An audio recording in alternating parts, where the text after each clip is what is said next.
That means it's bug season.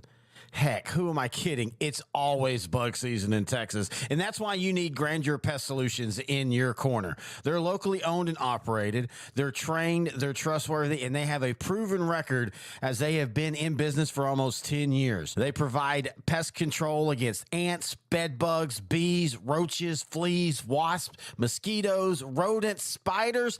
If it crawls and you don't like it, they're probably going to take care of it for you. Now, they serve all of the Dallas-Fort Worth area, and they're locally owned. These two guys have been running this business since 2013, and every year they get bigger and bigger. But you know what they still do? They still have great customer service. In fact, if you get a hold of them, they're usually going to have your quote and your job ready to go within 48 hours. That's pretty good. Now, you can call them for a free estimate at 469-809-1769. You can find them online at Grandeur4, that's the number 4, shore.com. You can also find them on Facebook. Just type in Grandeur Pet Solutions, and we are so happy that they're title sponsor for OutDrank The Coverage in 2023. That hawk and spit on that thing. You get me? Here we go! Here we go! Here we go! Yeah! Here we go! It's the old time happy hour. So pick up your step and smile a while. Sing along with friends. Wink at your neighbor. Yo, I can't hear you. Can you hear me now? A little bit. Yeah, there we go. Sorry, All that right. music pops loud through here, but it won't pop loud on the screen. I think the other day, you remember, I was like, hang on, I got to check something. I have a really cool board now. I've had it this second year, and it's awesome. I can put my clips like the Hawk Tui and the here, like just in case people don't know what I'm talking about. That hawk and spit on that thing. So I can do that real quick, and then I can get really sexy, and I just add in a little. Here we go! Buck, here we go! And then in my fantasy, I write fanfic. So I have this fantasy where it's me, Dak Prescott, and the Hawk Tui girl, and I can just be like, hey, guys, are you ready to have some fun? Here we go! Let's see, I live my fantasy there. Anyway, what I was trying to say is it's been kind of weird, and so it kind of messes up. How you doing, buddy? And I know we haven't got to what you're drinking. I'm just asking you as a person, not because of the show. How are you doing? I'm doing well. Thank you for asking. It's really nice that you actually, care about my well-being for a change. Oh, I don't. HR said something about I need to start being nicer to you stupid people, so I'm trying to be about nicer. Trying to keep the job. People. Here we go. This woke culture. Oh man, the Olympics have heightened the whole issue with woke culture. And you wanna know how a group sees themselves? Just look at how easily offended they get at anything. And by the way, when I first heard it, and I had only seen one image, and I didn't really have a chance to process it, I was like, okay, that's pretty stupid. Like, why would you do that? Like, when I was listening to that narrative, why would you do that? And then I kept noticing, and I'm not going to pretend that I know all of ancient Greek. Studio wife, she does. She's pretty versed into that. And I watched Hercules, the Disney movie, way back in the day with the cartoon. Oh, hang on. I got my sound coming through. I got to get this right. All right. So anyway, but I was like, wait a minute, there was no blue guy at the Last Supper. And I started counting, like there's 18 here. I think there was famously 12 or 13 that's when I started realizing, wait a minute, this isn't what everybody thinks it is. And then it actually came out that people were like, that knew the culture and Greek and all that were like, yeah, that's not the Last Supper. But anyway, tis, that's where we are in America. Now, ignorance. Yes. Ignorance. Ignorance lead the way. Now, intern Noe, how are you doing? And what are you drinking? Oh, wait, this way. Drinking. Oh, I'm doing well. I'm obviously doing well. Yeah. I'm doing Elijah Craig Toasted Barrel. Oh, I've actually heard of this. Third party one day at a bar. Oh, it was the when we did the karaoke for Jenny, and we were talking right before y'all got there. We got some drinks and stuff, and we were just kind of talking. And I was, I always tell them about you and the stuff. And Grant, Grant, co-host the high school show. He does a lot of this, learns a lot of your stuff and tries your stuff. And they brought that up and said it was very underrated. So is that true? It is. So I usually recommend the regular Elijah Craig to people because it pairs well with peanuts. Like the peanuts you get at baseball games. Penis? Pe- Peanuts. Oh, well, that's what I say, dude. What games are you going to, and how do I get an invite? But yeah, I know what you mean exactly. Actually, This one is a sweeter and it finishes spicier, kind of like a rye finish, a little spice. It's better than regular Elijah Craig.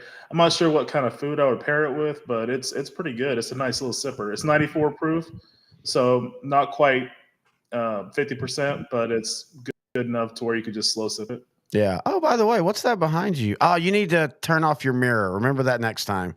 Not a big deal, but everything looks out backwards to the viewer. You see, if you go into video settings, while we have 3,700 people listening, go into your video settings. And there'll be a thing at the very bottom that says mirror with a tab, and there you go. If you like it the other way, I don't understand why people like it that reverse. I think that's weird. So anyway, but yeah, so that sounds like you found yourselves a pretty good drink. Yeah, I like it a lot. How about you, man? How are you doing? What are you drinking? I'm good. I'm tired. We did it. So high school show, and if you're new to the channel and this is your first time, you're first welcome. We appreciate that. But like, we have a studio on this side. It's OutDrank The Coverage, NFL, a little in baseball, and there's a little movie stuff that you can't see now, but you eventually will see when we do those shows. And on the other side is the high school studio. And so usually when we do the high school off-season shows, we spread out the shows over like a month and a half. We kind of start about July, and then basically what we do is Grant and I'll record a couple episodes a night, and then we'll just put one out and then put one out the next week. And then he'll come back a couple weeks later and we rinse and repeat. Couldn't do that this year because just scheduling and stuff and where coaches' school was, and Grant and I both take trips to the Corpus area every August, and sometimes we're on the same time. We're like cycle sisters sometimes we're like, oh, I didn't know you were going to be here, and like we've talked the whole way down. Why you say that? But this year they're going way early for them, and so we couldn't record in August, so that meant we had to do all of our preview shows, all of our off-season shows. We did all of them in 7 calendar days. And then we're doing this tonight, which I'd love to do. And we're going to be announcing we're going to do a special happy hour next week. You're about to get 3 straight happy hours in a row from OutDrank The Coverage. Speaking of, and I'm also drinking it's the same vodka. It's Good Night Loving. It's awesome. This is legitimately. So when we were in coach's school, we went out with the boss and had dinner with the boss and Taylor. And so, we'd have a drink. And so first of all, I didn't know you could be an adult and only have one drink at a dinner. I've never heard that. Maybe that's why I keep getting kicked out of bars. I don't know. I'll work on that. But I was just doing like, okay, just give me a Tito's double on the rocks. And I like Tito. It does not taste, having direct comparison, it does not taste as good as Good Night Loving. So yeah, and you know what? Right now, Good Night Lovin' has the old Tito pricing. Yep. I mean, you can get the 1.75 for under $25. So you might as well take advantage of it while you can, because it will go up. Now, someone's gonna know about this drink, and it's gonna be commercialized, and then it's for sure. I think the one thing that could save that is we are in an era where there's so many Texas vodkas now. It might get lost. When Tito's did that, they were kind of they weren't the forebear, because you had Dripping Springs and you had a couple others, but they were the ones that kind of broke through. And it's funny because then you find out all the things they claimed. I mean, they didn't say anything wrong technically, but they're really not a small batch vodka company. They never were. There's even debate on like how much is actually done in Texas. So again, that's why you have to pay attention to all that stuff. But anyway, that's what I'm drinking. And what we're drinking today is we're just talking sports. Another one of those. We got some news from the NFL. We got some Olympic news. We got some baseball news. The trade deadline ends tomorrow. Isn't it tomorrow? Yeah. Wait, 30 to 31st, right? 31st. Today's the 29th. 31st. So 2 days. Yeah, that makes sense. I'm a day ahead. But we got that. And we're just kind of hanging out and talking. Again, next week we'll do a special happy hour. I'll get into that here in a minute. And I know it's just a long way around to just talk about. I'm tired. That was the original question. I'm tired, but it's a good tired. You get to this point of the year, dude, and even just as fans, and you've been doing this now for 4 years, but the last 2 years you've really become like you're basically a true co-host of the show. It's not just, oh, hey, me, and then there's Noe. So you're invested in this, and you get ready and you read news stories like a guy who's trying to cover the sport. But even when we were fans, this is that time of year where I start to get ready. Like I'm starting to, like we watched Waterboy the other night. I watched Varsity Blues the other day. I'm going to actually probably go to bed or after we get done while I edit some other stuff, I'm probably going to watch North Dallas 40. That's when I'm ready to start football. When I start, I'm very movie specific sports. You know that every year around March, I start showing you, hey, I'm watching Major League, and all that. So I'm getting ready. I just don't know if I'm getting ready for the Dallas Cowboys. I don't know if the Dallas Cowboys are getting ready for the Dallas Cowboys. It's crazy. Like Sam Williams, he's out for the year, and there's nothing you can do about that. Nothing you can do about that. Tore his ACL. He was supposed to contribute a lot in Mike Zimmer's defense. Sucks, but oh well. And there's a rumor that Dak and CD have been offered contract extensions. So Stephen Jones did specifically say they offered. Now again, what did they offer? Are we talking? I have a feeling they're not in the extreme low bar area. Like they're not sending them stuff that they know will be rejected. But I also don't think they're at the part of the time where they're ready to send them stuff that they would be okay with if they accept it. If that makes sense. Yeah, that makes sense. We're in the middle. Yeah, I don't know what's going to happen yet. This could drag it well into camp. They might even play during the season without the contract extension. To me, this is still an all or nothing type situation. I really think if they don't get to the conference championship game, the 2025 Cowboys are going to look a whole lot different, and not in a good way, to the 2024 Cowboys. I mean, okay, I haven't felt this much. This is going to suck since 2020. In 2020, it wasn't the offense, it was the defense. But we were excited. Hey, you knew, and you saw it in the first 3 games of the year. Dallas, well, so I say that, but I forget that Rams game, oddly enough, was like 20-17 or 20-14 to start the 2020 season. And it was the offense that kind of struggled late, and they couldn't do a couple drives that could have changed the game. But then after that, you had the infamous Cleveland Brown. I think they're still running for touchdowns against that defense. You had the infamous should have lost against Atlanta, but everything broke right. And then you had, of course, the Dak injury, and that completely changed the season. But going into that season, I had no faith. I started to at least go, okay, if nothing else, we're in the playoffs. And I've told you a long time ago, I'm happy with that. Give me in the playoffs 4 out of 5 years. Eventually, you're going to break through. 30 years later, I'm still saying that, and I still hold to that. Eventually, you will break through. But, man, this almost feels like 2002 lethargic. Like, I just don't know what they're doing. Usually, I can pretty much kind of go, okay, 2018, if they don't start the season off, they're going to get a new wide receiver. They're going to have to figure it out. And what did they do? They got Amari Cooper, things like that. But now, I mean, I don't know what they're doing. I don't even know if this is intentional. Maybe they think they're playing they're smarter than the room, and they're actually not. This is the best 3-year stretch for the Cowboys since the mid-90s.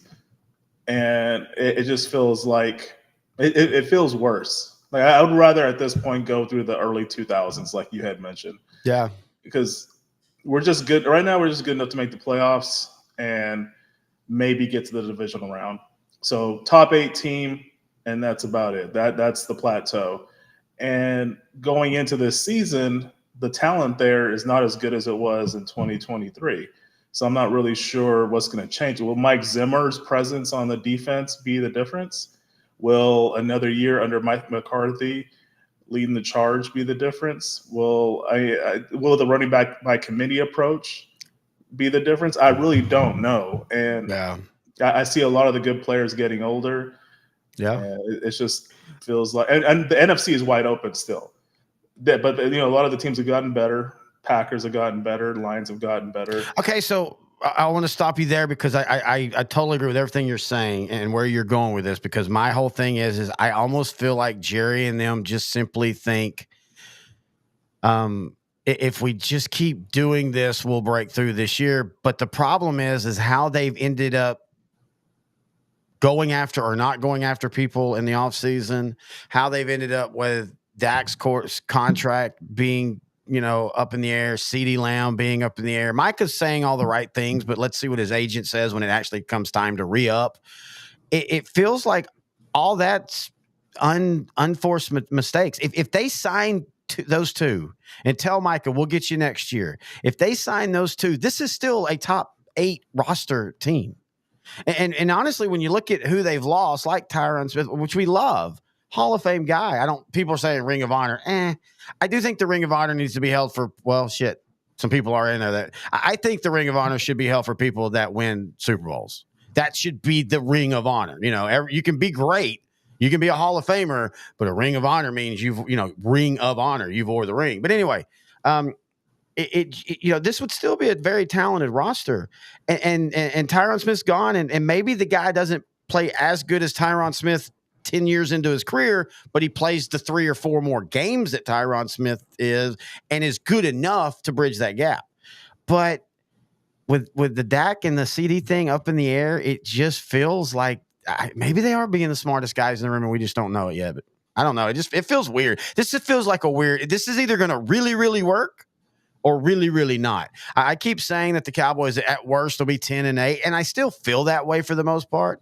But I could also see this going off the rails quickly, and it being a 4, 5, 6 win team, and they're completely reloading. And if they're gonna crash, I hope they crash and burn. I want a top 3 pick out of this. I don't want a 9-8, 8-9, 7-10, 6-12, 5-13. I want 4 wins or less, and I still don't think we'll get that no matter what this year. Yeah, it's just a coin flip. I can't tell. I have no feel for this team. I have faith in Mike Zimmer. That's about the only thing I have faith in right now. Oh, and Brandon Aubrey. The special teams. Yeah. Fossil and Mike Zimmer. 2/3 of this team is going to be good. So the only question I have about Zimmer, though, is I think the defense will be more sound. I think the defense will play the run really well.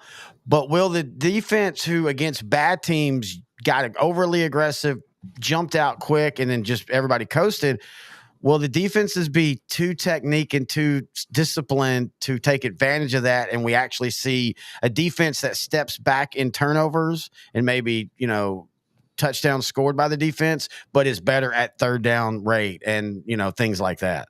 I think this will be a more consistent defense. It won't be feast or famine. It's going to be a team that plays about the same against bad teams as it does good teams, which is not a bad thing. What you kind of want with your defense is consistency. You don't want to just – with the Cowboys last season, for example, that you knew the defense was going to be great against mediocre teams, which ended up being a pretty easy schedule, all things considered, for the Cowboys. And 9 times out of 10, even in a tough division, if you're good enough to beat the teams at or below you, you're going to make the playoffs. And that's why I do still think, barring injuries, even as sad as I am about this season, it just doesn't feel fun. I still think they're going to figure out at least 10 wins. Yeah, it's very possible. And you don't know other teams and their situations either. So, like, for example, Cowboys open up against the Browns. The Browns are going in with a still banged up Nick Chubb. Deshaun Watson's still a question mark. They already paid Cooper an extra $5 million per year. But you don't really know which Browns team is going to be. Like the Brown team they had with Joe Flacco looked pretty good. It was a team that was scaring people in the regular season last year. Yeah. So, you just don't know. Like it could be a situation where the opponents we're playing are not up to snuff. And it could be another thing where we could derp our way into 12 wins again. Well, I mean, if the season plays out the way it has been, and it really doesn't feel like a lot's changed, maybe a couple teams have switched places, but you're still, and you brought it up your second, this is where I'm about to go into this. The NFC is still wide open. Now we can say, well, it's San Francisco and everybody else, and that's very, very true. But if it's one team and everybody else, that still by definition is the NFC is wide open. Because as great as the Niners are, if they make it back to the NFC title game, we're talking about a stretch almost like a Minnesota in the 70s or Buffalo in the 80s, where they're going to the Super Bowl. They're the best team in the division, or the conference, but they're not winning that big game. And that starts to affect their psyche. It starts to affect, okay, maybe we lose a guy who's more talented, but maybe he's not the right fit, personality, attitude, whatever. And that's where you start trying to change things around. So I don't think San Francisco is guaranteed above everybody. Don't they feel like they have the same situation as the Cowboys, where they're all or nothing this year. Yeah, it really does. And, and to be fair, you bring up a good point. The joke on Dallas, but the joke on San Francisco is since the 2010s, they've give them credit. They've went to a Super Bowl, a couple NFC titles games, and then they completely cratered for a few years, and then they drafted amazingly, and then they built them back up, but they're still not able to get to the past the actual win a Super Bowl. When does that become a thing that people are putting pressure on them? Because I still don't feel like San Francisco is getting that national pressure and I know that I'm not trying to woe is me as a Cowboy fan, but I'm just being honest. San Francisco to me should have more pressure because they keep getting to that big game and they keep losing and they're at least making the NFC title game and stuff. When does that start to force them again to start like looking around going, well, maybe this isn't the right group? I think after this season, I think it would have to be because they have a situation where they either got to pay Ayuk or trade Debo. Like they either keep Debo and trade Ayuk or keep Ayuk and trade Debo. We don't know what's going to happen there. You keep saying trade. I just think they'll let Ayuk walk. They'll just let Ayuk walk after this year. I mean, yeah, they can't agree to something that there's no other choice. I don't think San Francisco wants to agree. I think Ayuk would literally have to say, "I'll play for the veterans minimum." That's why they drafted the Florida receiver. Everybody that knew what the Niners were doing, there was some early reaction like, what are they doing? You and I remember drafting night going, crap, that isn't a beautiful draft pick because you just got the guy. And Ayuk, I know people will say Ayuk and Samuel do a lot of the same things. They do, but think of it like one of them is Earl Campbell. That's Deebo Samuel. He's power, speed, but he's power. Ayuk is more like the Chris Johnson scat back of the old days. Yeah, they both run the ball, but they run them completely different. And so the Florida receiver is not replacing Deebo Samuel. He's short, he's quick, he's shifty, he's replacing Ayuk. And that's smart drafting. That's smart decision making because you at least something that feels like Dallas doesn't do, like when they traded Amari Cooper and things like that. They have the second guy in place to take over, and it makes smart decisions. And their model of paying everybody and building up a deep roster and not really concerning too much about the quarterback position has worked for them. I mean, for the last 5 years, they've been in the NFC title game at the least. 2 times they went to the Super Bowl during the Shanahan era. And they made it. They got it to overtime in the Super Bowl, which that was only the second time that's ever happened. So they're there. Both times Kyle Shanahan was on the losing team. That's pretty odd. Well, yeah, he's given up every Super Bowl that he's been in, whether it be an offensive coordinator or as head coach. His team has had a lead past what is considered the teams don't lose when they have a lead, past this point in the game. I can't remember the exact stats. That's why I think it was like double digits. Yeah, and I think it's like second half, and he's the only that's the only thing. And some of that, of course, is his fault. I still will never understand in the Atlanta Super Bowl why they just simply and the idea that you run more, that's not true. Go back and look. They ran almost every time after they had the double-digit lead on first down. But that was the problem. You became predictable to Bill Belichick. Why? The reason you dominated the Patriots in the first half was you were unpredictable. And Bill Belichick, like a lot of great defensive coordinators, if you swerve him in the game, it sometimes takes him a minute to get going again and okay, we figured this out. And they just became so stale. Now, I can't really say they did that in San Francisco. Let's just tip the hat to Kansas City, on both of those. I think that's more of if they were playing almost any other team in the NFL or in the AFC in those 2 Super Bowls. I think San Francisco at least wins one of them, if not both of them. Well, we'll see what happens this year. I really think this is a make or break year for the 49ers. I know for sure they're going to pay Purdy. I don't. You and I had that. We kind of had that discussion the other day. I don't. I think. I say okay. They'll pay Purdy as long as Purdy is going to give them a massive hometown discount. They would prefer that because that's easy. You sign him. You don't have to draft a quarterback. You can move on. But if he comes in asking for top 5 money, I would, especially with after how Love got money and Tua got money. I don't think San Francisco is ever, at least Kyle Shanahan, at least right now, will be married to a quarterback if he doesn't want to be. Speaking of paid. Who's somebody else? No, just like Oh. Tua. Oh, yeah. Got the largest contract in Dolphin history. Mm-hmm. Love got the largest contract ever, 4 years, 220. And other players like Vikings left tackle Christian Darrisaw, he got a 4 year, $113 million deal. Patriots get Jabril Peppers, a guy that I finally am seeing his true potential in the NFL. And he's getting a 3 year extension for $30 million. And then, I guess the cornerback market is kind of thin right now because Tyson Campbell for the Jaguars got a 4 year, $76.5 million contract. Well, you and I had talked about that a few happy hours ago. In fact, I think it was actually one of the Ryan Texas 2 scenes. We kind of started talking salary. When quarterbacks become as important than they are, what's next? Left tackles, and then what's next? Wide receivers, and then what's next? Cornerbacks, and then there'll be the team that goes, wait a minute. What if we get a little bit bigger running back and a little bit bigger offensive line, and we add that fullback back, and we start attacking these 220-pound linebackers with a 240-pound, and then you're going to flip things. This is why I'm not saying quarterback salaries go back down ever, but it's not going to keep being this way.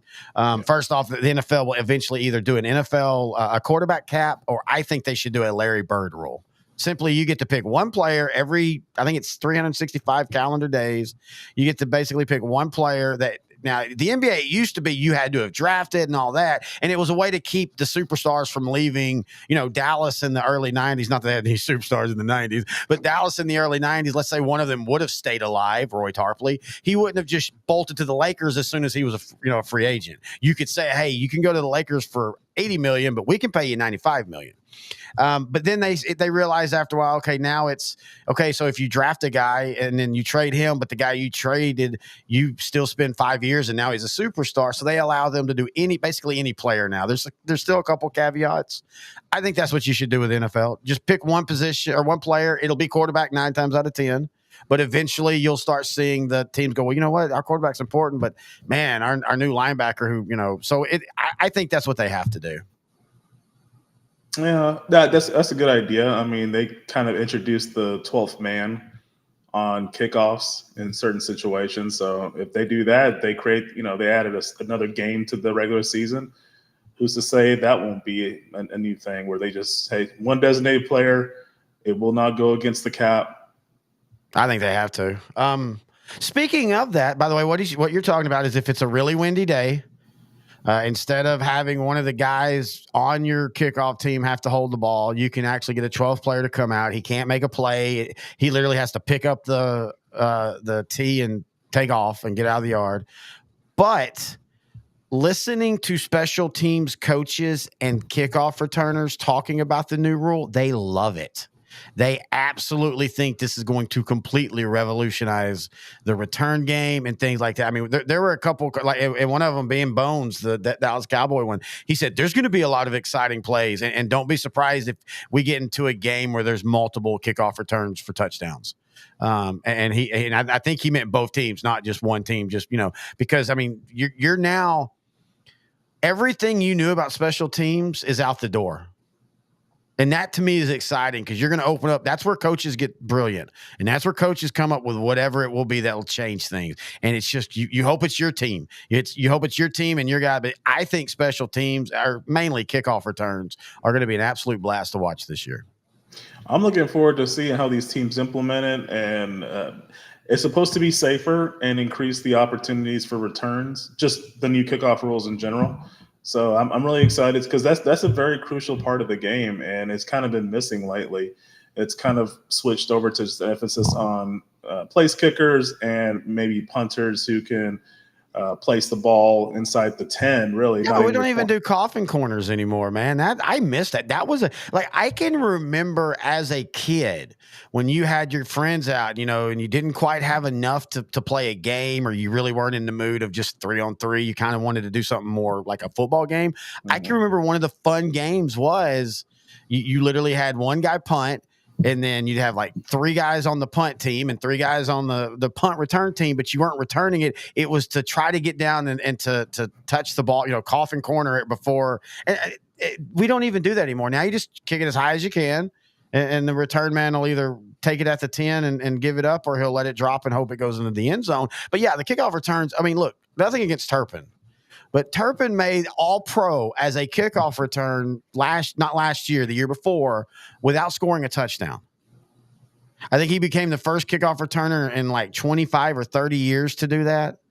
And I think it was actually because 25. I think that was literally the first time because Dave Meggett was the very first all pro kickoff returner. I think that the thing is that's the first time that there was an all pro kickoff return, and he was perfectly fine. But let's be honest, he made it because he was on TV.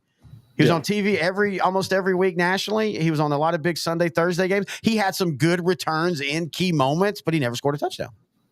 And so that's how weird it is. And I think that this completely changes everything. I think directional kicking will make a return in kickoffs, not punts.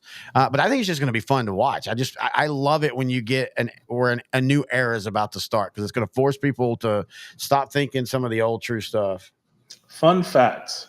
Yes. The referee, John Hussey, who met with people to go over this new rule, he owns a local company called Cuddly. They do a lot of donations related to animals and try to place. Local by Dallas?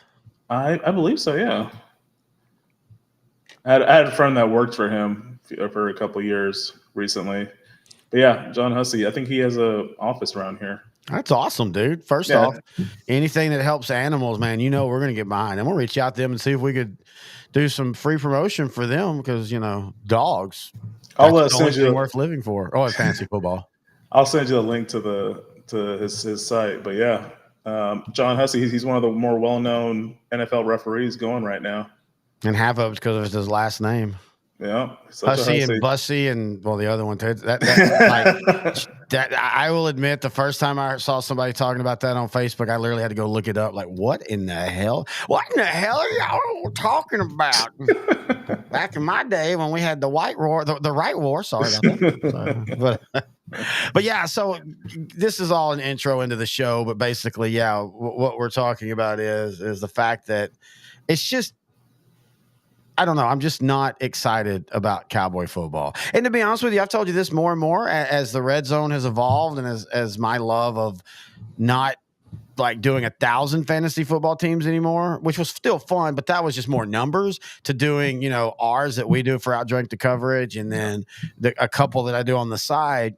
I genuinely love the red zone. That's my favorite part of Sunday, even on Cowboys games. You and I immediately look at the schedule. How many noon games does Dallas have? Because, man, I prefer the noon red zone. The 3 o'clock red zone is usually where I nap. If the Cowboys aren't playing, I ain't gonna lie, that's usually where I kind of doze off. The good night loving is now telling me good night, and I'm waiting for the wings or something to eat. But I just this year, man, I really do feel like I'm going to be like Randy Quaid in Major League 2 until they get past that division round. Everything and maybe we'd feel this way even if they signed a lot of people, because we're tired of that boundary. And it's not the boundary. It's just you're getting to the point now where you're just losing it in all freaking weird sorts of way. Like, you lose it because Dak slides 1 second too late. Literally 1 second. I so feel like in that moment, if he gets down, they get the snap off. San Francisco was so confused, and they couldn't call a timeout because you didn't want to help Dallas. And then you play the Packers, and you and I were all week going, man, we really feel bad about this game. But everybody says the matchups, and they get the doors blown off of them. I just like, God, at least go out and just lose 28-21. You gave up one more touchdown, and I'd be happy with that. I'm tired of every Dallas loss being some weird conspiratorial thing. In other news, I kind of want to watch this Murder of Aaron McNair on Netflix, August 20th. I still haven't watched Receiver on Netflix, but I'm going to watch that pretty soon. And but yeah, Murder of Aaron McNair, like famous Titans/Houston Oilers quarterback Steve McNair from Alcorn State, led them to the Titans to the Super Bowl in the '99 season. Tragically passed away in 2009. Murder-suicide, I believe. I think she killed herself. Yeah, I love her. A side piece, as they call them now. See, I know the terms. Basically, she was tired of being a side piece, and apparently he was asleep. She woke up. Maybe they had an argument. We'll never know. And she shot him, and then she shot herself. And I think she shot him while he was asleep.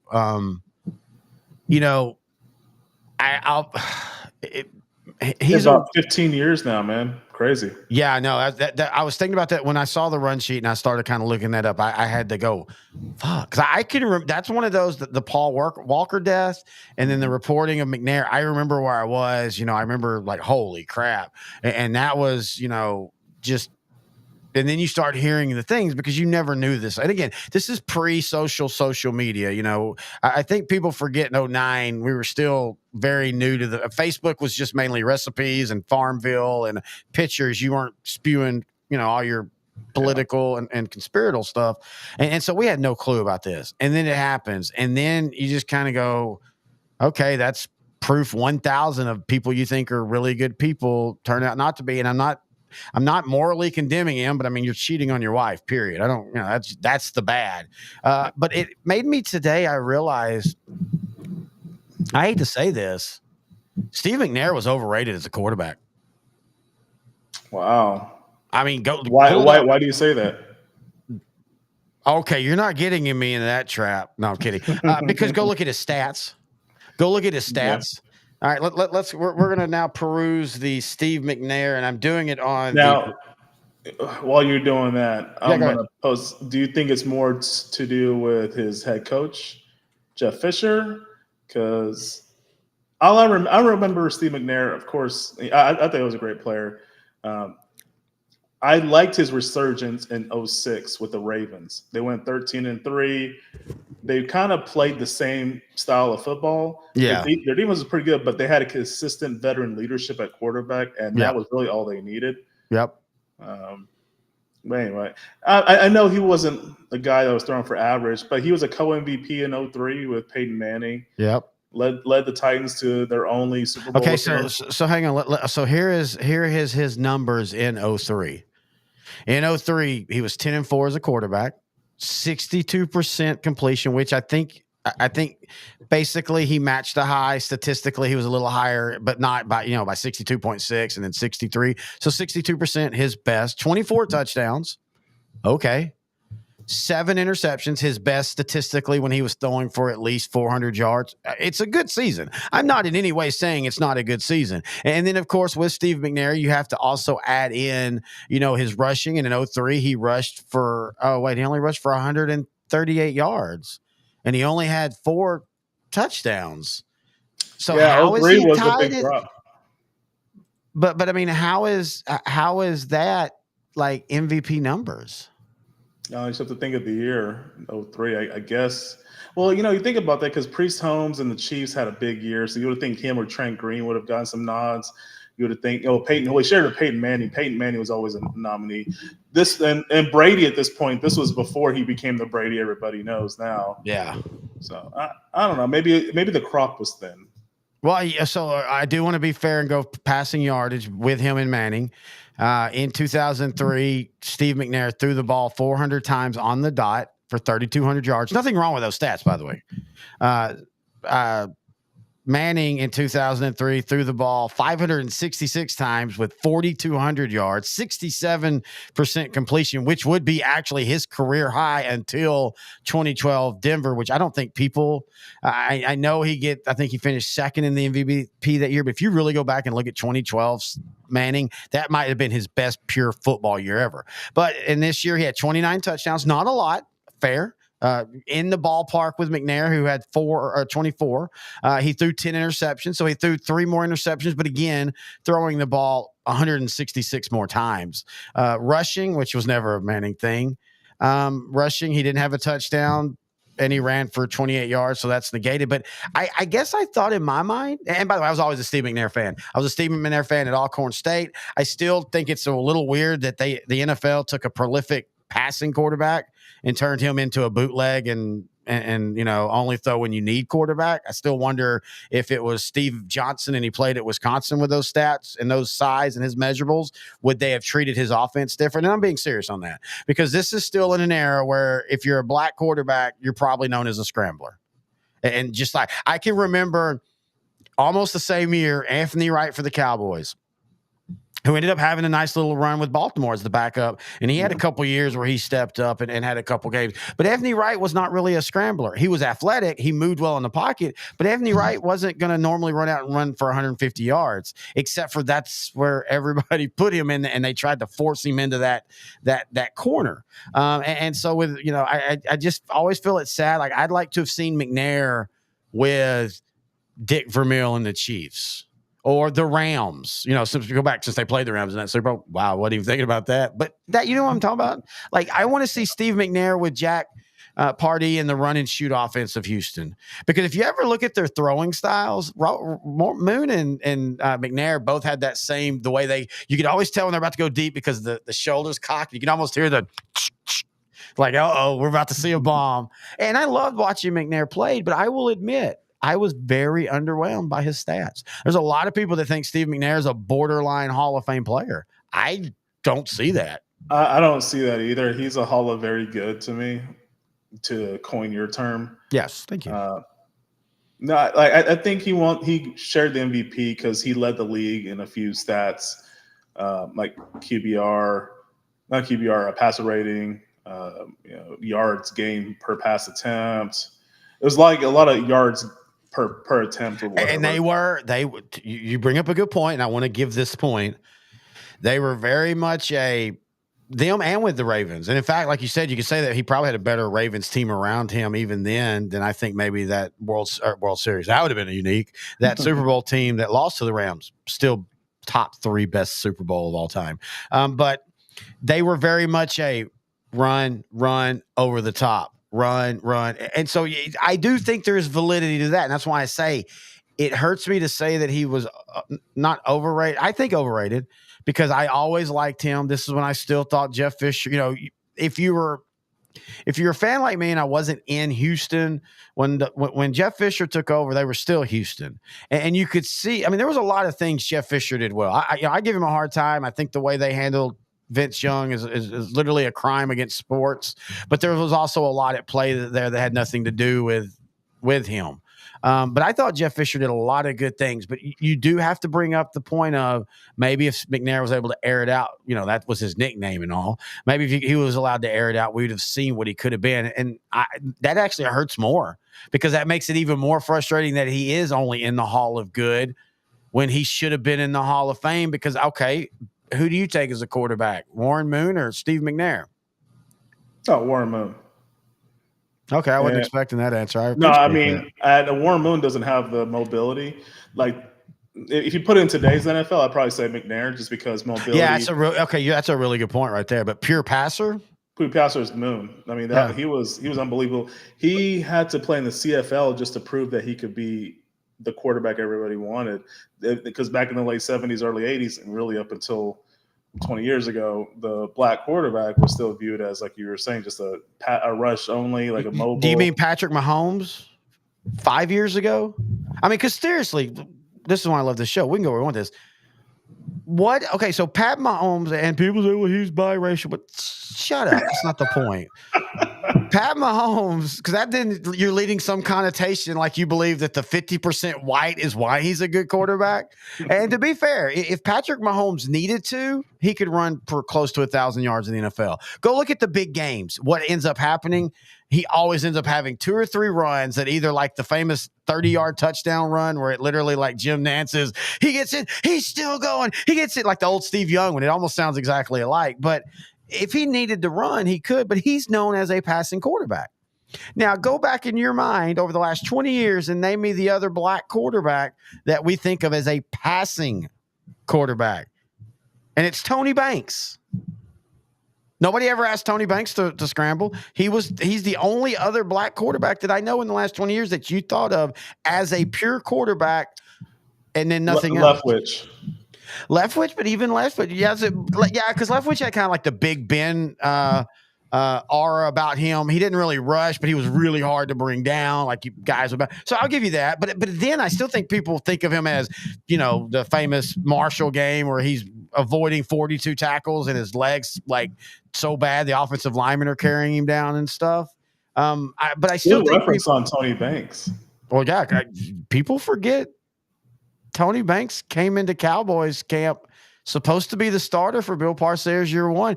And apparently he was so bad that Bill Parcells said, nah. I want to know. I actually went to camp that year. Oh, Me and the roommate drove to Wichita Falls, and we watched it. We watched him throw, and I was like, "This is the guy that's." I mean, Tony Banks had a solid career. He wasn't great, but he was in the system. He had a small, decent run with the Ravens before he got replaced by Dilfer.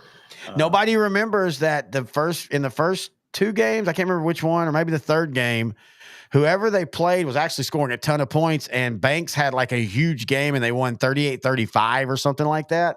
Nobody remembers that game when they think about the greatest defense, which was a great defense, but even great defenses have one or two games. Look at 85 Bears. I was about to say that because the Bears' first four games were not that good defensively. It took them until the fifth game to kind of figure things out, and then the rest was history. I'm not sure. That's common because I think I know people will say offense starts slow, and it does maybe like in the passing game, but back in those eras, you would see a lot of teams kind of rely on the running game till the passing game got up to speed. And for me, defenses, especially back then, first couple of games, man, it adjusts to that real true physicality of the league. Man, you brought up Tony Banks, and then it reminds me of '99 season. Yep. And 2000. Going into 2000, this is the wild thing. People were thinking that the Ravens offense was going to be their key to success. And it kind of started off that way. And then for some reason, the offense just lost the ability to score anything. And then the defense started ramping it up. And then, they had their legendary run, and the people regard them as the greatest defense for a single season ever. But yeah, going into 2000, because of their success in the end of '99, people thought the Ravens had a juggernaut offense, and it just ended up being they just have an elite defense. It just didn't happen until later. How crazy is it if you were to do the top 5 defenses of all time, that Ravens would be there, that Tampa Bay team of the same era would probably be there. Both of them were led by offensive coordinators who you could make the case that the reason they never had long-term success, they never developed the offense. And Billick in Baltimore, he never, everybody called him the wonderkin from Minnesota. Well, yeah, it's easy when you've got Randy Moss and Chris Carter and Robert Smith and Cunningham and Moon. It's easy to be a whiz kid then. And he struggled, but he did get that Super Bowl, and so that's important. But yeah, that's a great point, man. Everybody thought. And like I said, Todd Banks was known to kind of throw the ball in bad moments, but he was a guy that if you felt, okay, we need to go out and throw 300, Banks could do it for you. And I really wish I was so excited when they signed him. I thought, man, this is a diamond in the rough guy that, this team could win with him. And then to be so bad that he didn't even make it to camp, that's kind of scary. Yeah, very scary. I'm glad it worked out for Quincy Carter that one and only season. Jesus Christ, if the NFL wasn't so stupid about weed back then, Quincy Carter. And I think I told you this before. I was doing something where I ended up I was looking up the Giants, the Monday night win that Parcells beat them when looked like they were going to win. And, Dallas I always say that. We talked about that on the Giants special. Yes, that's what I'm saying. That's where I was pulling it from. I was watching that, and it kind of made me go, let me look at some other Quincy Carter stuff. Dude, that guy put some throws that not a lot of people could do. Like, there were a couple. Now, he was terrible consistency-wise, but we're talking year 3. Yeah. I wish there was a world where he would have stayed, because I think and you go, okay, well, you lose Tony Romo. Okay, well, maybe you do like Green Bay, though, and you trade him for something that, because that's what Green Bay used to do. They used to always have a guy in the back that was like the third quarterback in a couple of years who's going to turn out to, be a Mark Brunell or somebody like that. But, just waxing poetic there. It's just sad because Quincy Carter, there was a lot of he had a lot of things going for him. And he admittedly, he made a lot of bad decisions. But again, if we weren't so afraid of weed back then, I don't think you'd have ever made those bad decisions. I think that's just from an old school mindset. And that's why it's still illegal in some states. That's why alcohol is still legal everywhere, because it's more commonly accepted. Which does way much more damage to you. Yeah. Let's see. Oh, I wanted to talk about, two things. Well, we can we could start with the training camp battles at quarterback. I want to do that, and then we'll talk about Lamar Jackson. All right, so let's talk about the training camp. So what we're talking about is ESPN. I know a lot of people talk about ESPN now, and all they point to is on TV, which I get it, and they point to the what I call the argument shows. It used to be Skip Bayless, Shannon Sharp, and all that. But ESPN Online is still hitting it out of the park, and especially if you do have ESPN Plus, which I do because I'm still grandfathered in. I don't even think they offer it anymore. That 3 thing with Disney, Hulu, and this. And the great thing is we need this for the work. They still hit it out of the park with their articles at the beginning of each season, no matter the sport. And you and I always say we love, as Chris Arnold used to say, I love this. I absolutely love, let's rank the top 5 tight ends who take their left foot first and then cross over and then do a hook route. Yeah, I want to know about that. But they did do a real good one now. And it was basically all the true quarterback battles, the ones that we know about. And some will end up happening before you realize it or not. But the ones that we know about, and the most interesting one for me, and I'm going to keep going about it. I never thought I would say this. I am so excited to watch Pittsburgh this year because either that duo is going to make them great or it's going to burn from the inside. And I'm kind of thinking we might get a true Russell Wilson, how he is this year, finally, because I hate to say it. Doesn't Russell Wilson feel like where Alex Rodriguez was at a time where everybody had this one image of him, and then you start to know a little more, and then you start to realize it's not that he's a bad guy or anything, but he is so adamant about being this, I'm this way, and this is the only way I am, and I'm trying to show that I'm the greatest teammate ever. And everybody's like, yeah, that's fake, dude. Don't do that. I think Justin Fields. Now, this article is actually who makes the playoff or who makes it day one. So through camp, I'm thinking long-term more of the season. I think Justin Fields ends up being the quarterback there. And I think Justin Fields ends up being the quarterback there for a very long time. I agree. I think Justin Fields will be the quarterback long-term, but I think Russell Wilson is going to start the season as the starting quarterback. A proven veteran, won a Super Bowl. They're going into an Arthur Smith-led offense, which he's more run-based. It suits both quarterbacks, but they're going to go with the guy with the experience. Now, Justin Fields has some experience, but it'll be good for him to watch a pro do it, someone that's been here, had some success in the NFL. I think it's smart for his development if you start Russell Wilson to begin the season. You can always do the change later, but I think to start the season for Fields' long-term development, it's best to have Russell Wilson be the starting quarterback for now.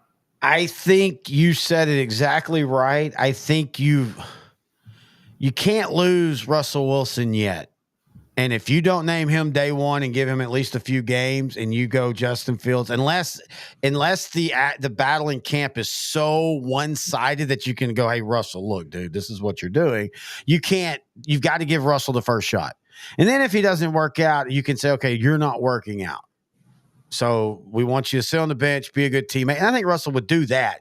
But if you don't give him a chance and you start Justin and there's a little bit of a struggle early, and I think there will be no matter who the quarterback is, I do think, spoiler alert, I think Pittsburgh is way closer to rebuilding themselves than people realize. But that's because I think Justin Fields will be the quarterback. But I also think this is the year that they finally lose the winning streak and I think this is a 7-10 type of year. I think quite the opposite. I think even though they lost Deontay Johnson to the Panthers, it really all hinges on Arthur Smith. I think and I know what you're saying with his failure. No. I like him as an offensive coordinator. I really, really do. It's just when you say it out loud, it's like, oh, hey, that's like Dallas relying on Mike Zimmer in 2024. Son of a bitch. Oh. Remember back in 2003, we were just talking about when he was a young and by the way, he still had solid. I truly think that the mistake the Vikings made, and I get it, they were doing what we're talking about Dallas. They felt they had got to a point where they just weren't able to cross that line, and so they just rebuilt the defense. Problem is, and maybe Mike Zimmer had something to do with it, they drafted terribly, and so they haven't been able to rebuild it. But I just think with Pittsburgh, my whole thing is I get what you're saying. I just think it's the division. I mean, Name the other. Name how many wins Pittsburgh gets against Cleveland twice, Cincinnati twice, and the Ravens. And of course, we're going on if Joe Burrow stays healthy. I think he does, and I think you're about to see three teams that are just going to be. I mean, I don't know. I just think Pittsburgh loses a lot of games just because of who they're playing. So this AFC North last season, no one had a losing record. The Bengals were fourth place at 9-8, and With a quarterback they lost in week 3. Yeah. No, week 11. Was it week that 11. long ago? Week 10 or week 11.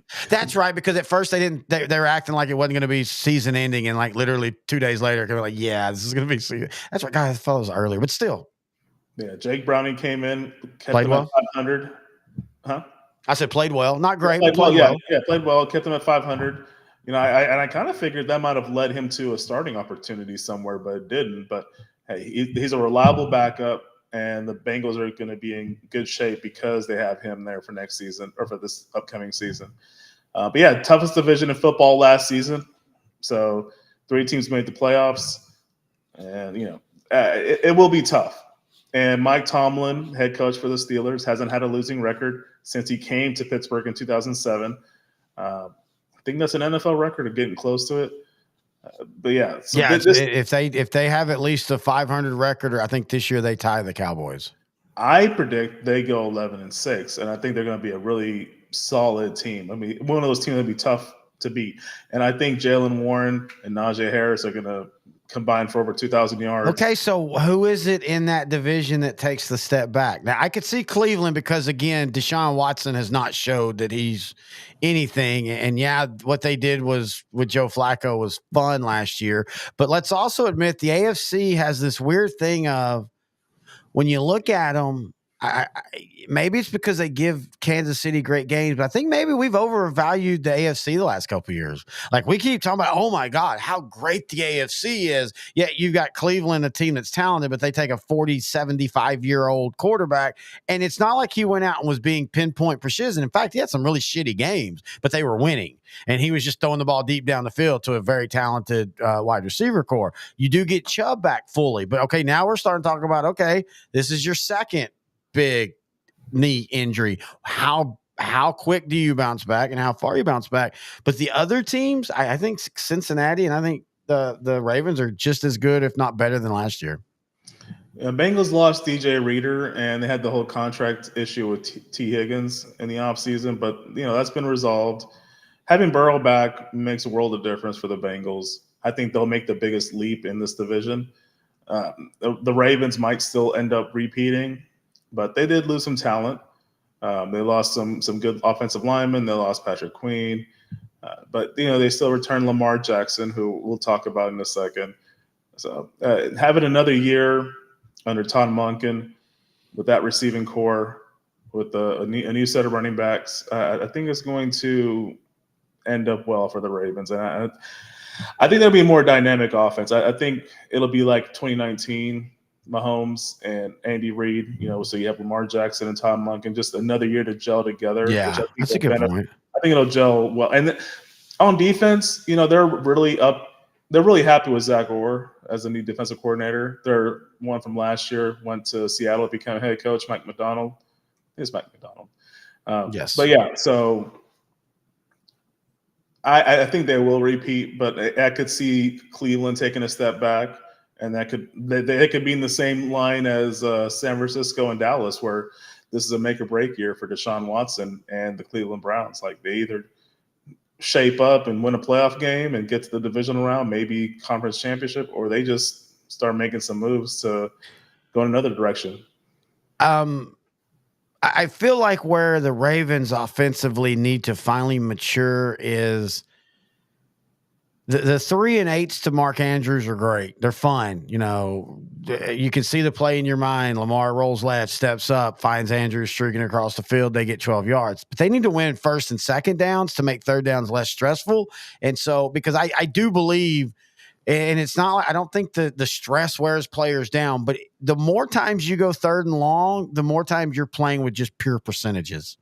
And so you might start out and go look at all stats. You'll see a team, and it'll be on Sunday night. Sunday night has some of the, and it's because they're using Chris Collins' site, PFF. They have some of the best stats that they'll show. And so you'll be like a week 6 game, and it'll be like, the Cincinnati Bengals are completing 3rd and long at 75%. That's, record breaking. And then like, in week 10, they'll be back on. They'll be like, and Cincinnati hasn't completed, that because numbers catch up to you. So I think you need to make 1st and 2nd easier. That's how Dallas made Dak a better quarterback. Because in 2020, before he got hurt, 2019, 2018, how many times did Dak in the passing game bail out a 3rd and 12, 3rd and 13, which was great, but you weren't winning 2nd enough. And that's where I think the Ravens improve. And again, this isn't a knock on Pittsburgh, because I think Pittsburgh is going to be good.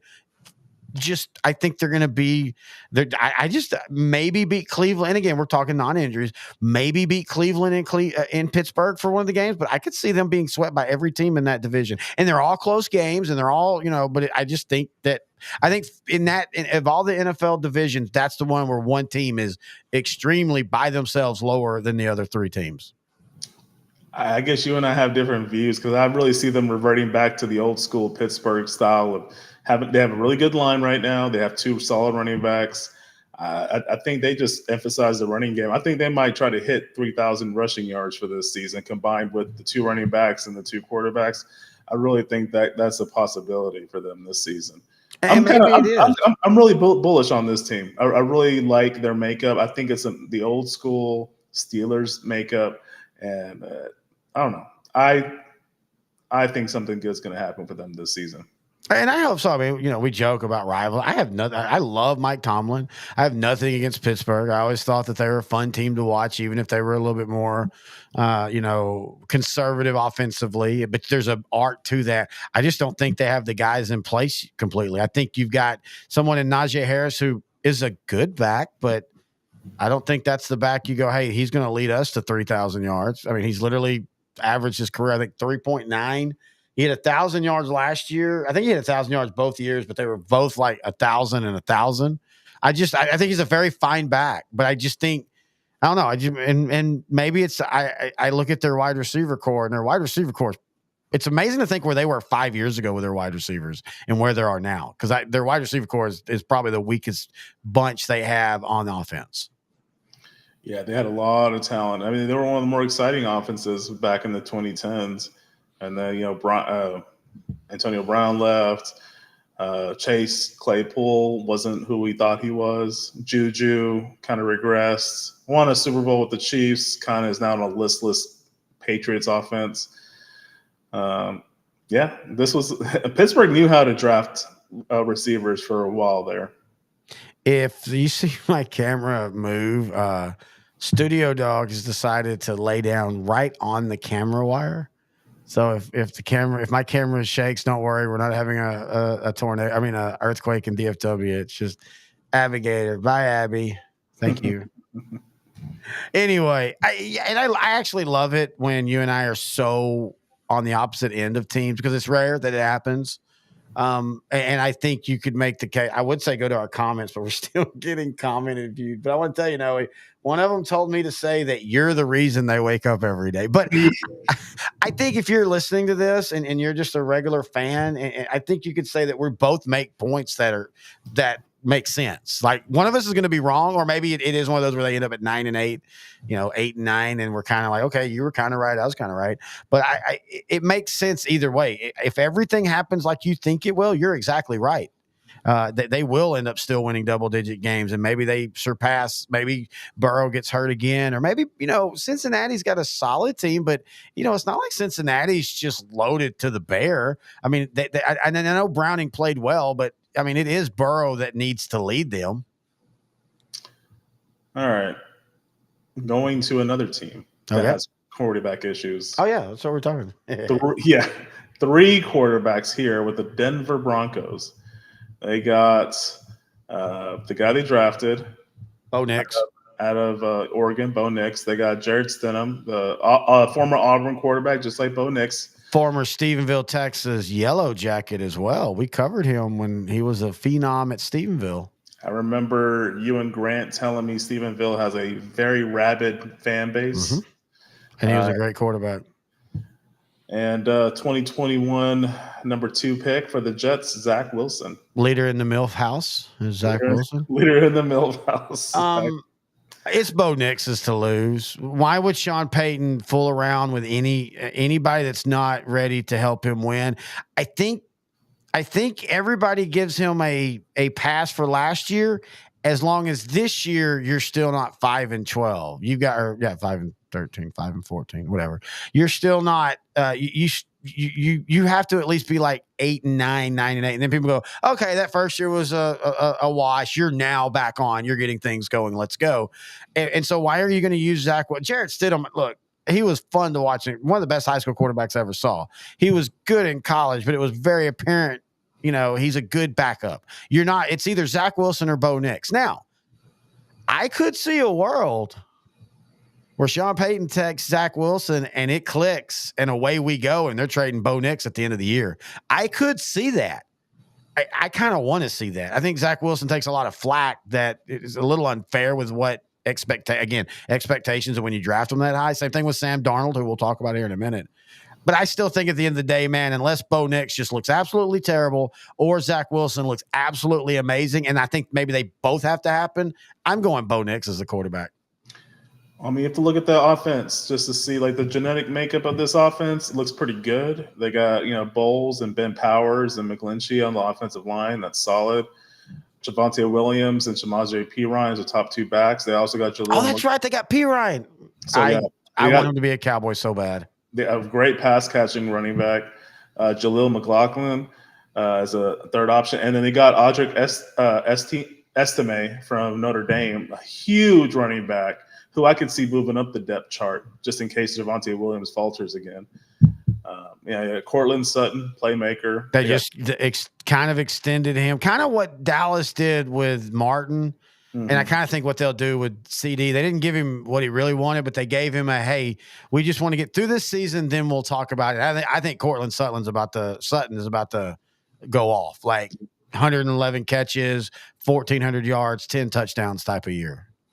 Got Marvin Mims Jr. in year 2. They got Fresco Lone Star, Josh Reynolds, and they also got Bo Nix's teammate from Oregon, Troy Franklin, at receiver, as well as your boy Lil Jordan Humphrey.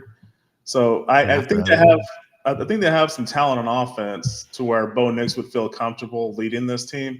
I don't think this is a situation like it is with Pittsburgh where just go with a veteran and Stidham or Wilson and let Nix. I think Bo Nix probably should start immediately. Yeah, again, if you think he's your guy for 20 years, you go ahead and start him. What's it hurt? You could get the 5-win, 6-win window and still be okay. Yeah. Because you can say, hey, look, here's our, Now, if you do the mistake of like putting Wilson in or Stidham and then you struggle and then you won't go to Bo Nix, that's how Sean Payton loses his job. And I don't think he loses his job this year, even though I do think people need to now kind of maybe look at his New Orleans career and go, okay, like that's a really good run, but how many Super Bowls? Oh, we have to think about he did it in New Orleans, which was unheard of. When you and I were growing up. But okay. So we'll go to a comparison level. Let's say Bruce Bochy was only 50 years old right now, and he just took Texas to their first ever World Series. Holy crap!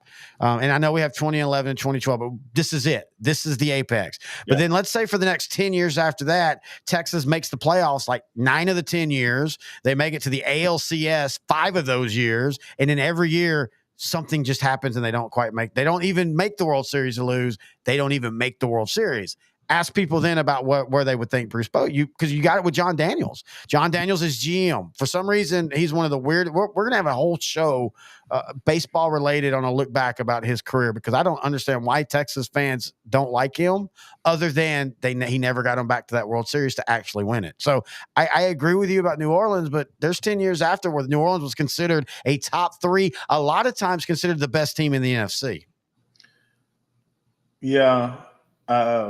For some reason, that reminded me when you were making the comparison, it reminded me of the LA Dodgers of the current time. Yeah, that's a real good comparison. And I was going to say, I would like that Chris Young kind of gave credit to to Daniels when they won the World Series, because he kind of did construct most of this roster. Well, so if you want to be fair, The parts that worked last year were John Daniels. The parts that didn't were DeGrom getting hurt. Max Scherzer basically being hurt for the rest of the year. And that's not Chris Young's fault at all. Don't get me wrong. But I'm just saying it was Seager and it was Simeon and it was, who they drafted and stuff. But I'm even talking before, like 2014. Texas Ranger fans, again, this is why I love this show, because we can bounce around.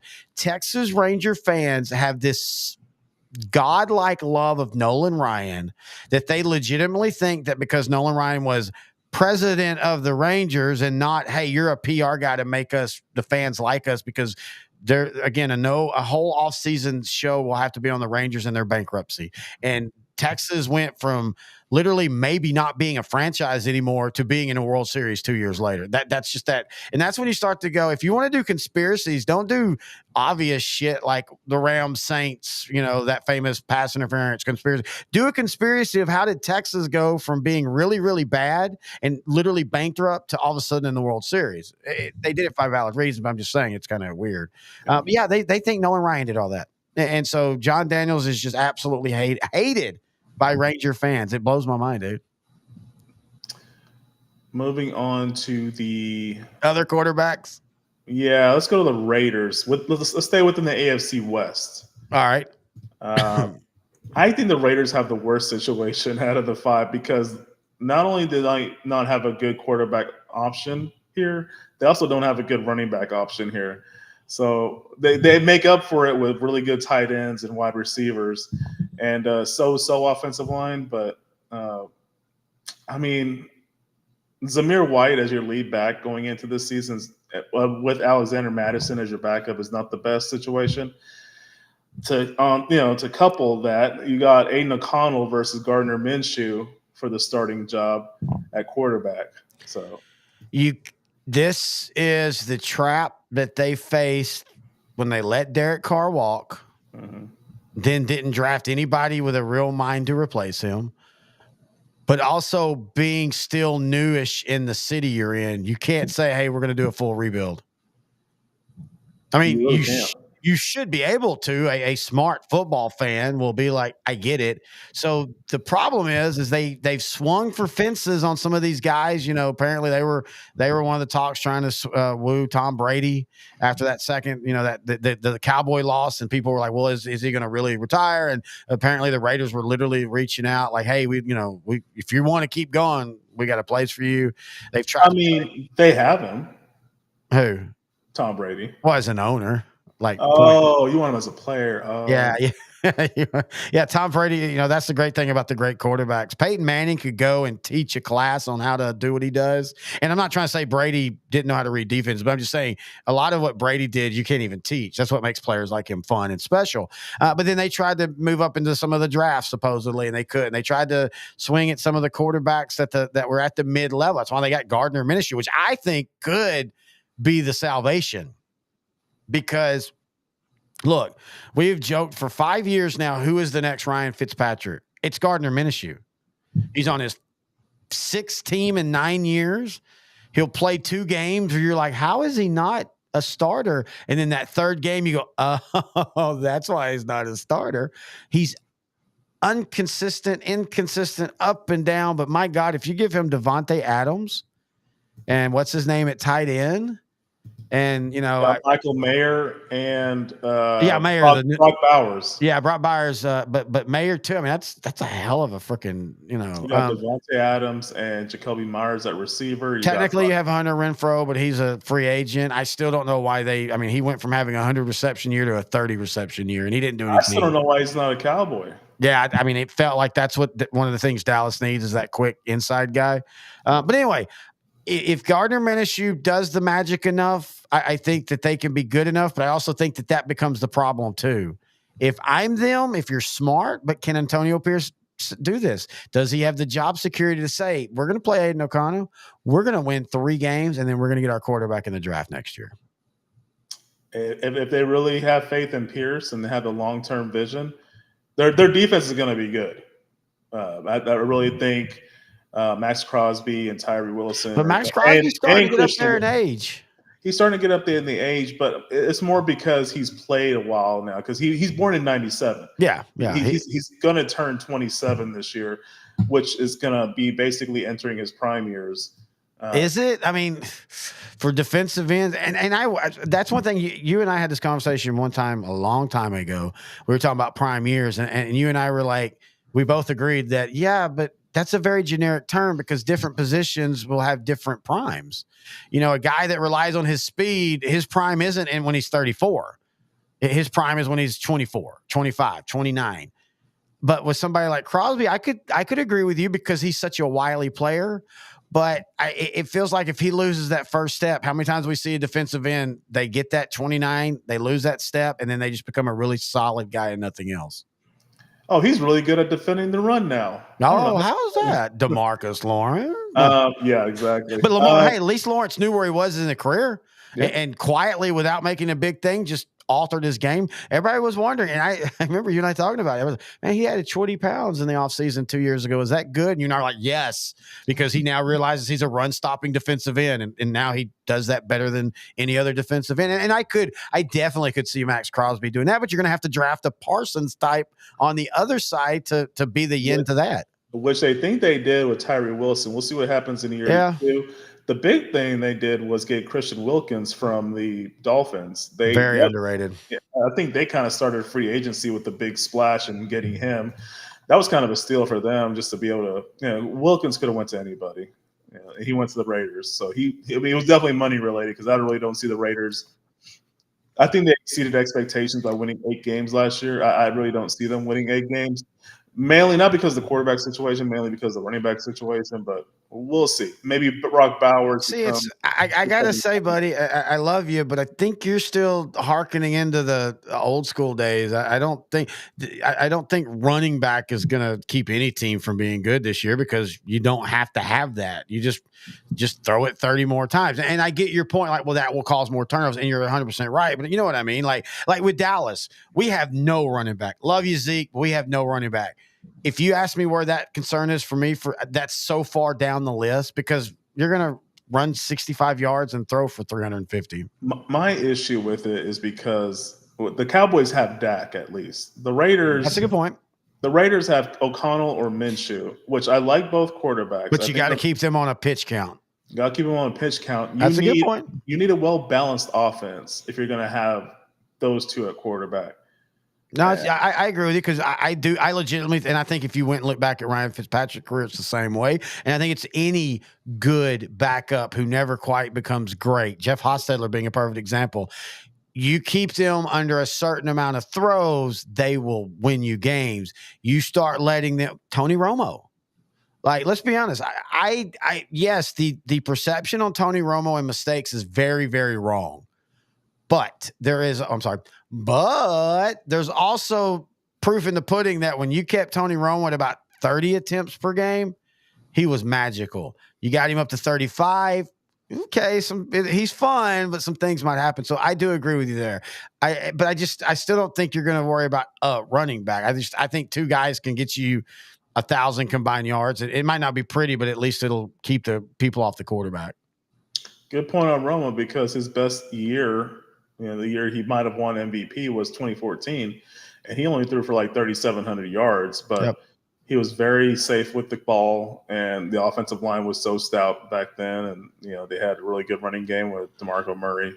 Look, we can joke all we want, and we can blame Jones for things, and there's a lot to blame for him. You can blame Dak, you can blame Romo and all that, but it really felt like we were about to hit a 5-year period where Tony Romo became John Elway, to where you gave him a team around him to where he didn't have to take so many chances. He became so efficient. And unfortunately, 2015 injury, that ruined it because, it sucks. It really does because I feel like that ends Tony Romo at least to an NFC title game. I think that puts him in the Hall of Fame. I think it changes. You don't draft a Dak. Maybe you still draft Zeke. With Jesus Christ, 27, and nothing is Dak, but 2016 Zeke with a fully healthy Tony Romo. And if you got a fully healthy Tony Romo, then Dez Bryant's still more, I think, connected to the offense, because I think at this time today, Dak can throw all the routes that Dez needed. I don't think in 2016 he was there yet, and I think that's the main reason why Dez Bryant's career just kind of fell off a cliff. All that completely changes everything. And so you're right. It's the pitch count, and I see what you mean with it being the Raiders. I don't know. I just think the Raiders. This is the Raiders now, dude. They're always they're and I'm afraid Dallas gets into this cycle, and maybe this is what they're doing this year shows they're not. But the Raiders are too afraid to fully tear down. Take the 3 or 4 win years, get you a 2 number ones or a 1 and a 3, and then really. And people forget, as long as you haven't traded them, it's not just the 1s, it's the high 2s. Which in most drafts, the first pick in the second round is usually just another first rounder. And so I just think that they're afraid to do that now. Moving to Las Vegas is pretty pressure packed. The Raiders kind of been okay as soon as they've been in Las Vegas. Now the Golden Knights, they've been strong ever since they got into Vegas. Another team that kind of did the method you were talking about, just tear it down, build the Oakland Athletics. Yep. They're going to move to Sacramento for the next 3 seasons, starting in 2025. And then in 2028, they'll be in Vegas. They're tearing it down now so they can build up this roster full of young talent that they can develop, nurture, and by the time 2028 comes, when they finally move to Vegas and their stadium is built, they're going to be a legitimately good team that's going to give the Rangers fits. They're going to give the Astro fits as the Astros start going on the downturn, because think about it. The first Astro good year was 2015. This is year 10 going in 2014, if you count 2015.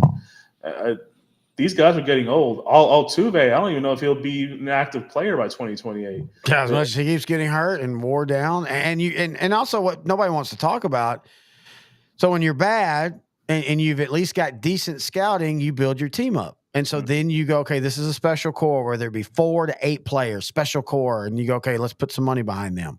And so that first couple of years, you start off hot and you hope you do win that World Series like Texas did last year. Because now Texas, and I know the fans on Facebook are all going, they're all acting out like they're the Yankees. How dare us not be? But honestly, the Texas Rangers have a 5-year window now where nobody's going to really care. So you can kind of rebuild if you need to, like with their pitching. They've still got a lot of bats, but their pitching, even if DeGrom and Scherzer come back and they play great the rest of the year, you're going to have to make some tough decisions next year.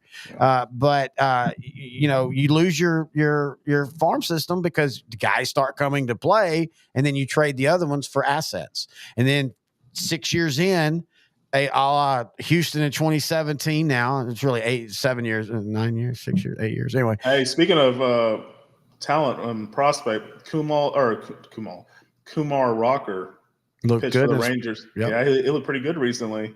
And Jack Leiter feels like he's starting to maybe slowly turn the corner.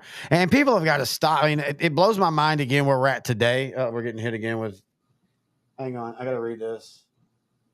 I'm inspired to be you. I'm taking this as a sign to keep pushing forward. Jesus Christ, because like you and I know what this is, but there's people that will be doing streaming tonight and they'll get that and they'll think they're saving somebody's life. This is a bot.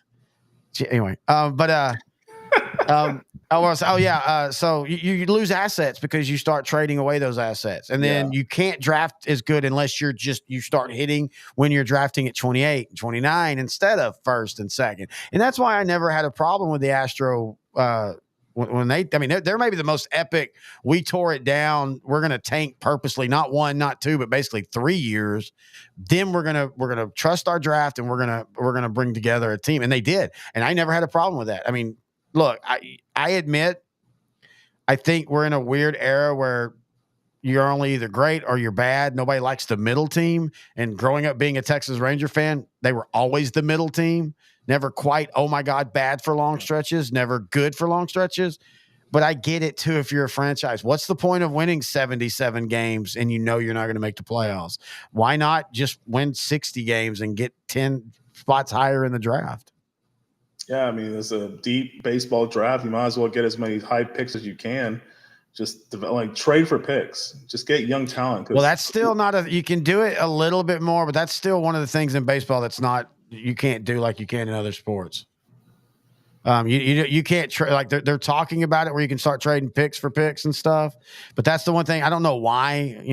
I guess maybe I do know why, because when they were doing it, there's the old joke that the Royals were the Yankees farm system, because a lot of great players started in Kansas City in the 50s and 60s and they went to the New York. Well, it's because Kansas City was always drafting high, got great players, but couldn't keep them because it really didn't help in the 70s when the Royals finally got really good.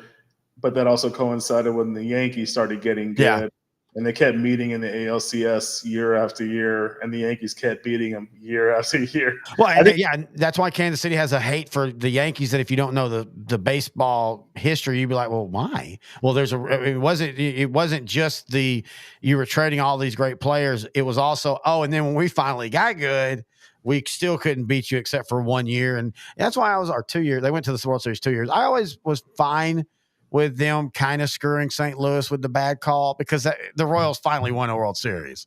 Yeah. I know, do you know what I'm talking about? Yeah, the '85 series. It's not the Subway Series. What's the Interstate Series? Interstate Series, yeah. Because they were right down the same on the same interstate. Yeah, the Cardinals were up 3-1 in the series, and then the first base call by, was it Henriker? Yeah, I think it was. I don't know how to pronounce his name. Obviously, bad call. It's obviously a bad call, but it swung the momentum for the Royals. They complete the magical comeback. They win the next 3. They win the '85 series. This was a team from '76 to '85. They were elite. They lost the Yankees 3 straight years, '76 to '78, and then they finally broke through in '80, made to the World Series, but lost to another team that was okay to mediocre team. But they had Schmidt and the Philadelphia Phillies, who ended up winning the World Series. Steve Carlton. They ended up winning. That was a good team. Those are both really good teams. It's just one had to win. So that was the Phillies in '80. But yeah, the Royals just kept getting good, and then finally '85 they broke through. They kind of been implementing that process of developing ever since '85, and now we're starting to see them sound they're still a year away from being that team that won in 2015. But yeah, every 10, 15 years, the Royals just pop up in the standings as one of the teams to watch. And I do want to point out, when you talk about 2015 Royals, and you talk about 2017 Nationals, that's 17 or 18, I forget now. The one that won the World Series? Yeah, was that 2019. 2019. Wow, it's 2 years off. And then you've got the Rangers. I understand the fear of, oh crap, maybe we're not, maybe in 5 years we're terrible again.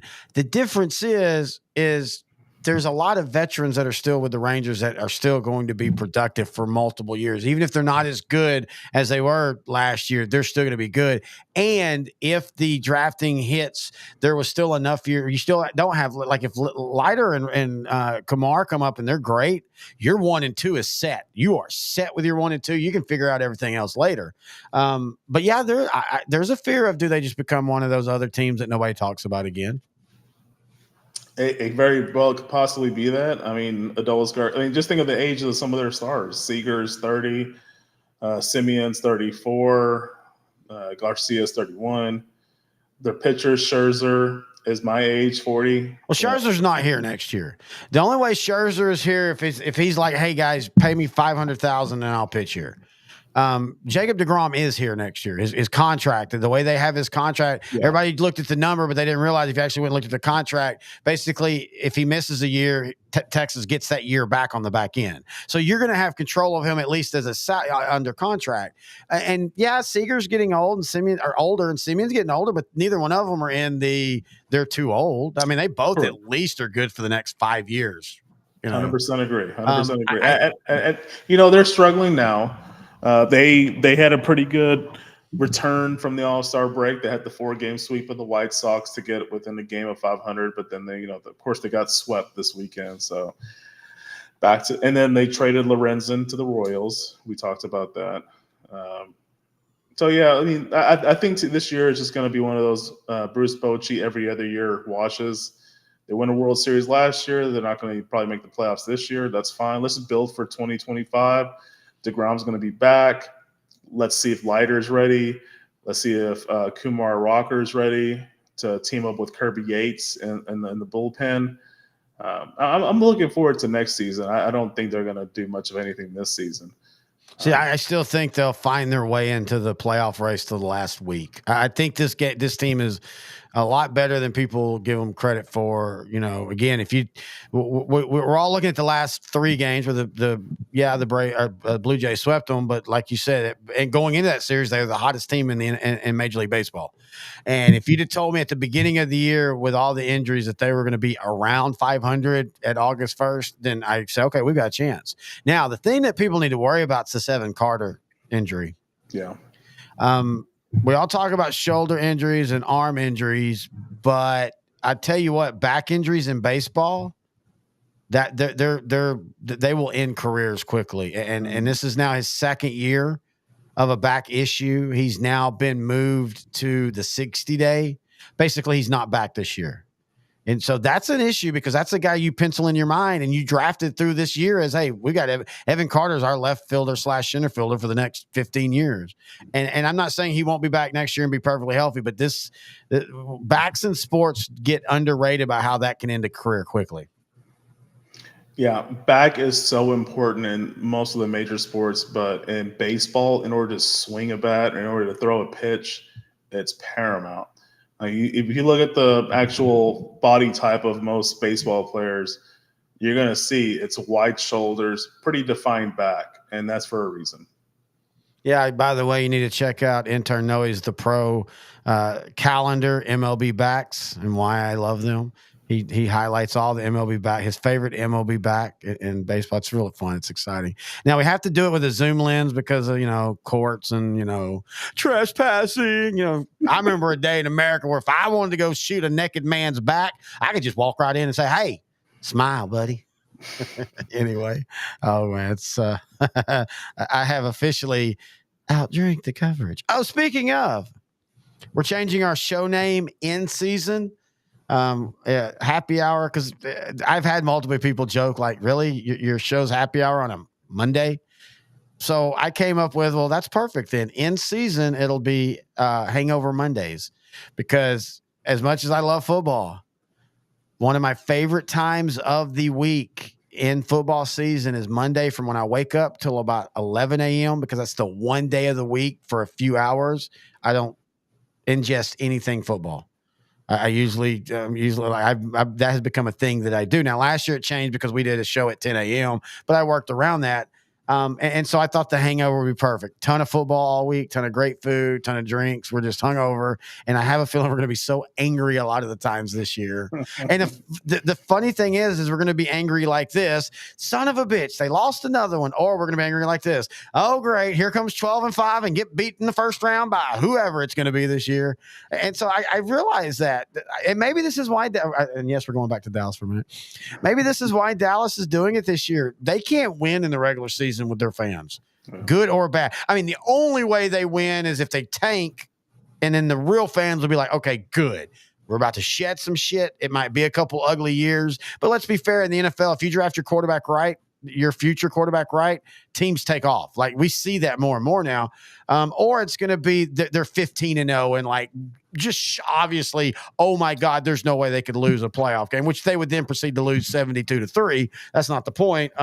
And then you'll hear, oh yeah, we just came into that game not prepared at all. We just got nervous playing. You know what? That's one thing I love about Mike Zimmer as defensive coordinator, because if that were to happen and then you talk to Mike Zimmer Sunday after the game, he's going to be like, you know what? Fuck this team.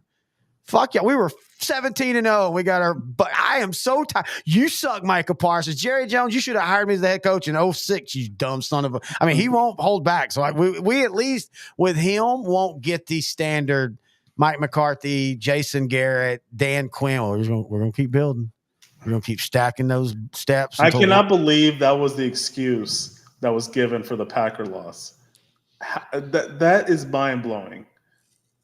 But anyway, let's just say I truly believe that Dan Quinn was not back no matter what this year. The hubris to run out against a Green Bay team that their scheme alone, they run the ball. And to roll out there with we don't need linebackers, I think he was gone no matter what because of that. Not that they lost, not that they even lost bad, but the hubris to literally think that. And you and I were talking about this, dude. Marquise Bell, great what they asked him to do and what he did. He legitimately could have been a second or third team all team linebacker simply because he was asked to play something for 16 games that he never played before. But you and I were like, this is going to come back to bite them. We thought it was going to be San Francisco. It's going to come back to bite them because he can't stop the run when a team just says, we're going to run through the A and B gaps 400 times and you got to stop us. And so I don't think he was gone. But yeah, to hear Mike McCarthy say that, because, I thought Mike McCarthy in his year off went and watched every team's games for 25 years. And I realize now what he did. He told the wife, hey, I'm going to go out in the barn and scout. And she's like, okay, Mikey. And then he goes out there and he's like, I'm going to scout. And he drinks a little whiskey. And you know what? Let me see what them sheep porn's been doing. And then the game's playing in the background and Mikey's eating him a hot dog, getting all excited about that sheep. And then he claims, well, I watched every game of the Dallas Cowboys for 10 years. I can tell you every tell. No, you didn't, dude. No, you didn't. I'm angry, man. I'm You're bitter. very angry. I wouldn't be mad. Hey, Overshown is back at linebacker. I like that. I'm happy about that. That's going to be the biggest plus for that defense this season. They got the veteran leadership and Eric Kendricks coming in free agency. I love that. Coupled with DeRon Bland. I think we have a pretty good trio of linebackers going into this season.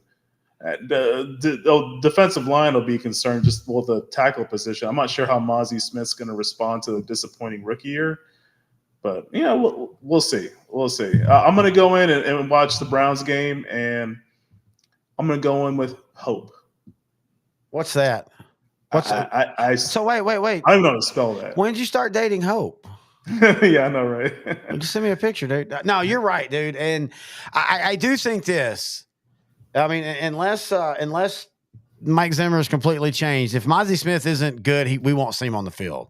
That's the one thing is Zimmer will take a lesser player if he can get something out of them over a player. I think now, though, we heard some people say that Mozzie Smith was told to lose weight. They want him quicker. Some in Dallas pushed back, but everybody that pushed back on that were basically Dan Quinn's guys. I could legitimately see Dan Quinn thinking, and I'm not saying it's wrong what he's thinking, because you and I have talked about this. This is a passing league first. You still can't have a 210 linebacker against a Green Bay team that's got two running backs who both running backs at that time on that team you thought of as bigger power type backs. Yeah. And I think they got caught looking ahead to we've got to beat San Francisco. Bell at linebacker makes sense if he's taking Brandon Ayuk on one-on-one, and that's the guy. So when Brandon Ayuk tries to run, they can tackle him, but he can also cover him in space. Problem is you've got to get to that game. The same thing that happened to the 95 Niners. They were so intent on Cowboys that they didn't. I mean, you talk to Jerry Rice and them, and they're like, yeah, we studied for Green Bay, but we were already peeking ahead. Like, we were going to play Dallas and we were going to get them back here, and we've now beat them 3 straight times. We were looking at that. Nobody thought about Green Bay. That sounds kind of freaking familiar, doesn't it? And I think that that's what happened to them. I still contend if they'd have finished in second and went to Tampa Bay, this whole thing might have completely changed out different. I'm not saying they go to the Super Bowl, but I think they at least maybe end up in the NFC title game, losing to San Francisco. They would have played the Lions in the second round. That would have been interesting. Been a fun game, of course. I don't know. I'm not going to say I forgot. I didn't forget. But I didn't realize there were still some people that legitimately think Dallas or the NFL screwed the Lions on the whole, did he check in? Did he not? And I'm like, y'all still believe that? Like, that's been proven. Like, the Lions tried to outsmart themselves. Nothing wrong with that, but you got caught. You got the officials like, yeah, I'm not playing in this game. But anyway, yeah, that'd have been fun, rematch. But you kind of also felt that I didn't feel like the Lions would ever stop Dallas if they kept playing. Like, I wanted that Lions. We talked about it on the playoff show. I wanted the Lions in the playoffs because I felt like, okay, Dallas can score and get them. They'll be fine. Yeah. This year they've invested in their defense. I'm not sure how this is going to turn out because Aaron Glenn's their defensive coordinator, even though he's well liked as he's more considered as a player's coach. That needs to translate into overall production on the field. And I'm going to wait It might translate into that in this year, but I still am not a believer. Speaking of Mike Zimmer, let's go back to the article. I kind of love how we're doing this. We've had this article be the base of what we talk about, and then we end up talking baseball. But let's go back. Minnesota this year, I thought that the Vikings, if you're going to get rid of Kirk, you get rid of him. I still think that's a dumb decision, but I get it. I like the Sam Darnold bring in. I still think Sam Darnold. I think Sam Darnold and Zach Wilson are not like Josh Rosen. I don't think Josh Rosen. I think Josh Rosen one of those that he just happened to be a good quarterback. He didn't care. I'm not to say he didn't like to play, but it wasn't like, oh, this is going to be my life. In fact, that was the knock on him by teams, and we laugh at it, but there might be some truth to that where he was like, yeah, football's not going to define me. I'm going to do my own thing. The Rosen one. He who rose first. Kind of reminds me of what's his name, Rob Johnson, that played for the Bills. Yeah. The whole reason that, even though he played better, the whole reason that Wade Phillips, I'm not saying Wade Phillips made the right decision, but the whole reason he switched over to Flutie was that whole week of the playoffs. Wade's like, Rob's just like, yeah, okay, sure. Oh, we're playing again. Oh, yeah. Who are we playing again? And maybe that's just how Rob Johnson worked, but especially Wade Phillips, an old football guy, you can see why he made the change. But anyway, my point is, then they get J.J. McCarthy. Now, I think J.J. McCarthy might be the most overrated college to NFL quarterback that I've seen, and he wasn't even drafted super high. Great college quarterback. Fun to watch. Hit so many key passes when they needed him to. That doesn't mean you're going to be a great or even good NFL quarterback. And I don't think he's going to be good. I think Darnold will end up winning the position. I think Darnold will put up close to Kirk Cousins type stats. In fact, it wouldn't shock me if he kind of becomes the next Darnold for them. I like him and I think Darnold's going to surprise some people this year because they have some really good offensive weapons, not just Jefferson. Hey, it was a big hoopla when he went to the Panthers and they started 3-0, and then the whole the Darnold subreddit was a trending topic because it was just pretty funny. And then he was, on the Panthers in 22. They had that run where they almost won the division in a pretty terrible year. They almost beat the Buccaneers for it, and Darnold actually was not the worst quarterback. And then he went to the 49ers last season. I think being away from that New York market has really helped Sam Darnold. And I've seen a lot of improvement with him. And he just needs someone to believe in him, like the Buccaneers believed in Baker Mayfield, and they rewarded him.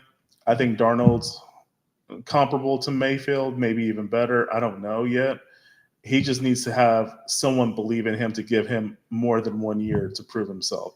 Yeah, I think one of the things, and there's always been this market for these guys, but again, partly because you have more teams that can make the playoffs means more teams are, even if they are 8-8 in the last week of season. If you're 8-8, you usually probably control your own destiny to make the playoffs that week, the last week of the season. Now, there will be years, even with the extra game, there will be years where everybody under 11 wins, there might be only one that makes the playoffs, but year by year, 8-8, last week of the season, you have a chance at the playoffs.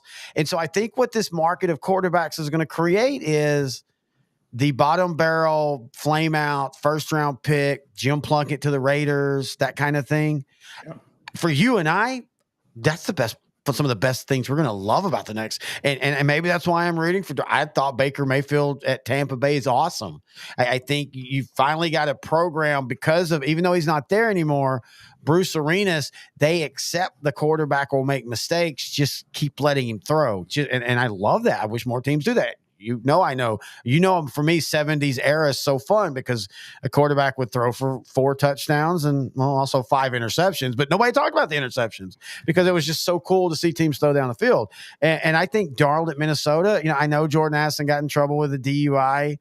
I hope that they can mitigate it down to where it's not a ton of games, or maybe it starts next year. I don't know what that's going to be, but him and Jefferson and a still pretty solid offensive line, a defense that feels like they're making better draft choices. And, you're still in a division where even the 2 teams that made the playoffs last year, can you really trust them? Like, do you trust Jordan Love to continue? I think he will, but Jordan Love at times last year still looked like he didn't know what the hell he was doing. I think people are judging it based off of his 2 playoff appearances and the late season push the Packers had.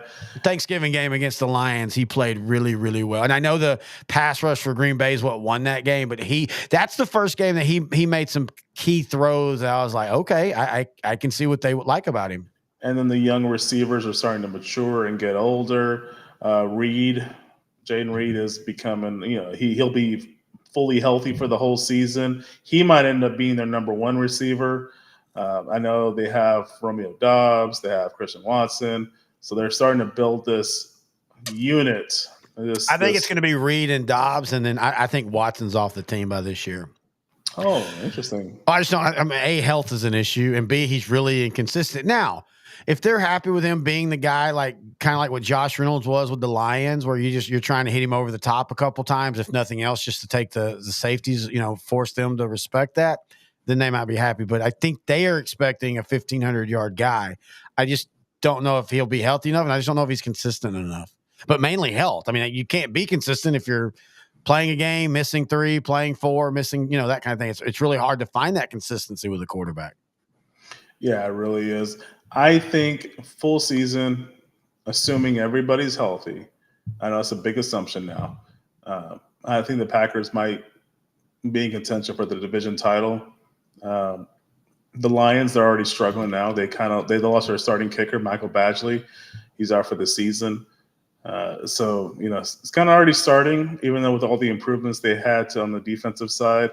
Losing Badgley is going to be a guy that's it kind of sucks because he's a good kicker will get you from 8 wins to 10 wins. Yeah, 100%. They are good for a 2 or 3 win swing. So it kind of sucks, but we'll see. That's the beauty of the sport. I don't know why. I mean, that they changed the field or the extra point to it being harder, but for some reason we're in an era where there's just not a lot of those guys you call off the couch when you need them for a 5-game stretch. Tim Cedar. Yeah, Tim Cedar, and I'm missing a lot of names, but the Grammatica brothers turned into that. And back in my it was like Luis Zendejas, Tony Zendejas, players like that. In today's era, you either have a great kicker or you're scrambling to find a kicker, and you're just having to go through a very low level of things. And also, I think for them, it kind of, like you said, it just kind of goes, uh-oh. Is it because how many times do we see year 2 teams, even programs that end up still being good consistently?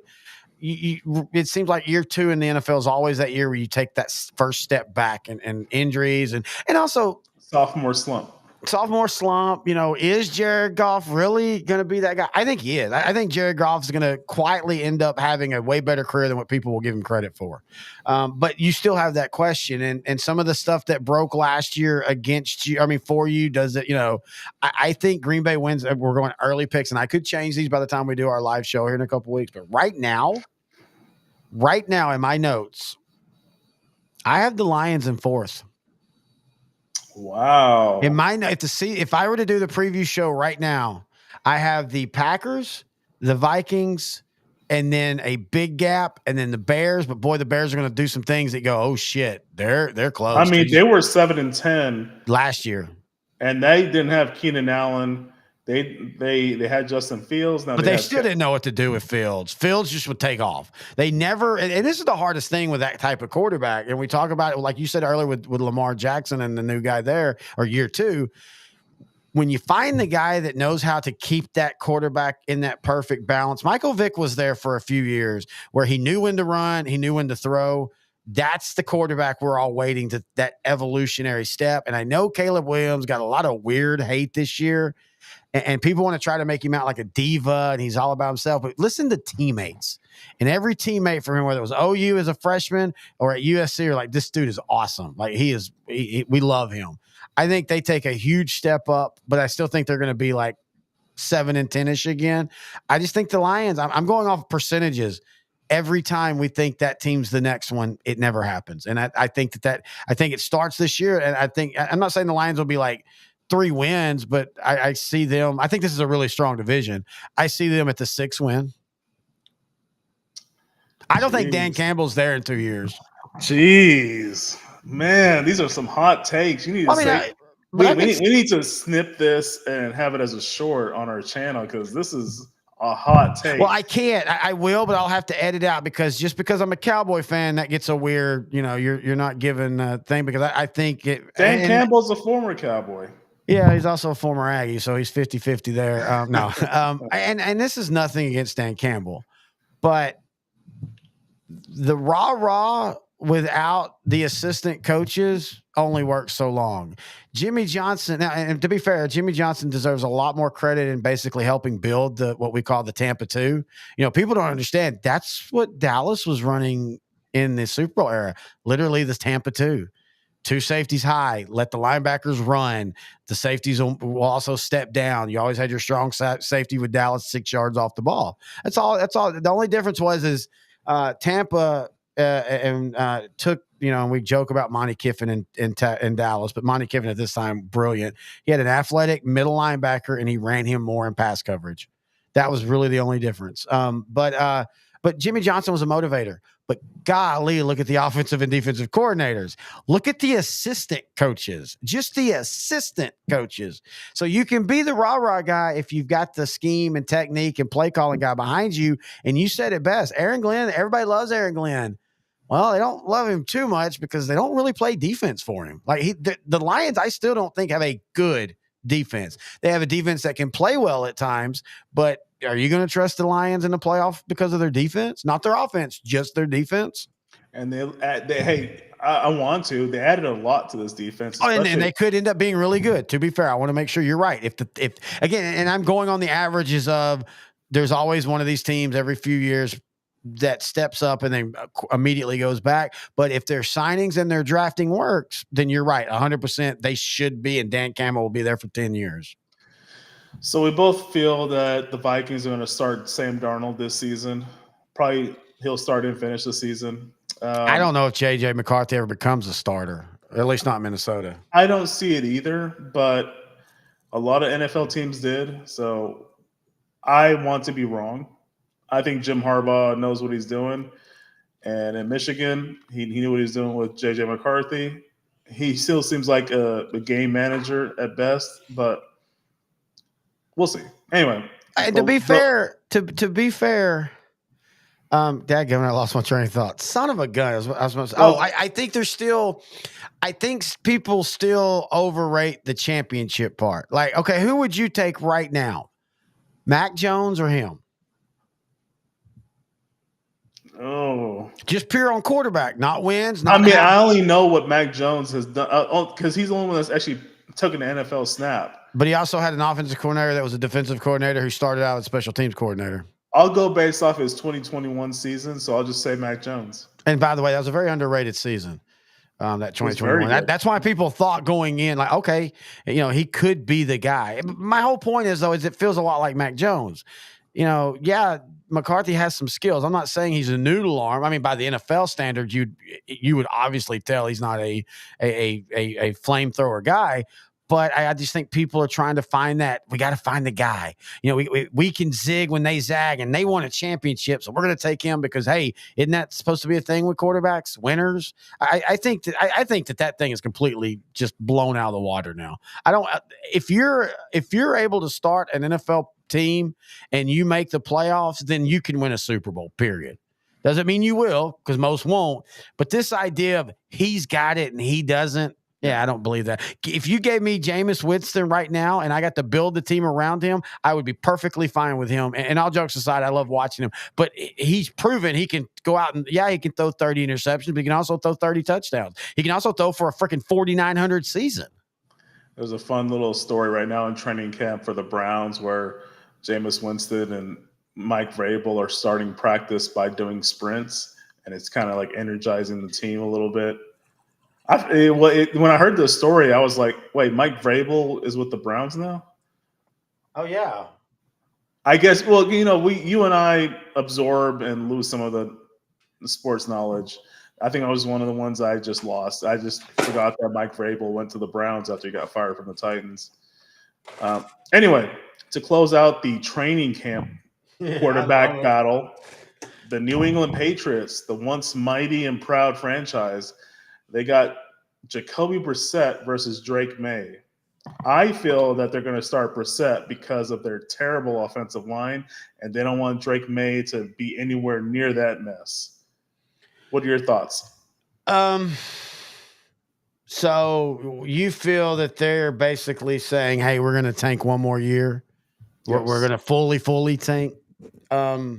Again, that goes back to, does Mayo feel that he has the job security? If so, then yeah.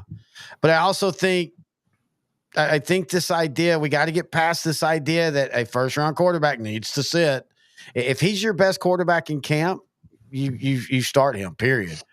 And I get it, you want to protect him and all, but I mean, you can rebuild, but why waste a year, especially now? Because it's all about, teams want to win Super Bowls in the first 5 years of a franchise quarterback. That way they can it's an easier decision. If you don't want to pay him $200 million, you can say, "Hey, look, we won a Super Bowl with him. We thank you. Let's find our next one." I don't think you can waste a year, but it does feel like the Patriots are stuck into a little bit of neutral or the old way. So I could very much see them doing that because they have a defense that's good enough that if Brissett just won't F around, you could easily see them winning 6 to 7 games. But the problem is Brissett won't F around, so you're going to lose 2 or 3 games because he won't throw the ball down the field.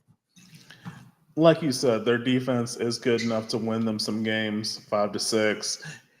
I think with enough talent on the offensive side, and they got Stevenson, they got Bourne, Jalen Polk, the receiver from Washington, Juju, they can win another 1 or 2. So, yeah, 6 wins probably is their ceiling right now. My issue is I don't want Drake May to end up being like David Carr. Yeah, that's a good point. I don't know if their offensive line's that bad, but maybe they are. They got Andrews and Onwenu, and that's about it. Like, to me, they have Cole Strange too, but I just don't think this is as good of a line. If it was me, if I was Mayo, I would not start May with this line. I would go into next season and draft as many good linemen as I possibly can. It's just not going to work out for them this season, mainly because of that. They have enough skill talent on the offensive side, believe it or not, to be able to sneak in some wins. I think Antonio Gibson being a compliment to Ramondre Stevenson is a great move for the Patriots. I think they're going to create some problems for teams. They're going to be like the Cardinals were last season, where they're going to lose a lot of games, but they're going to be like within 1 score. Yeah. But again, if you get into that point, then why don't you roll the dice and May play, and maybe he wins you that other 2 games you need, and you're sitting. And I could easily see. And by the way, again, the article we're talking about says first week of the year. We're more talking long term, but none of these will be complete. Well, I mean, one will go where the rookie, whoever it may be, will just take off, and so he'll never lose that spot again. One will be where the rookie starts and he struggles, and they can't. And then there's going to be, most of them are going to be in between. Like, I still think that Steelers will give everything they can to give Russell Wilson at least the first 3 weeks of the season. I think they have a bye week in like week 6. So you could make that decision early enough. You could let him ride for 6.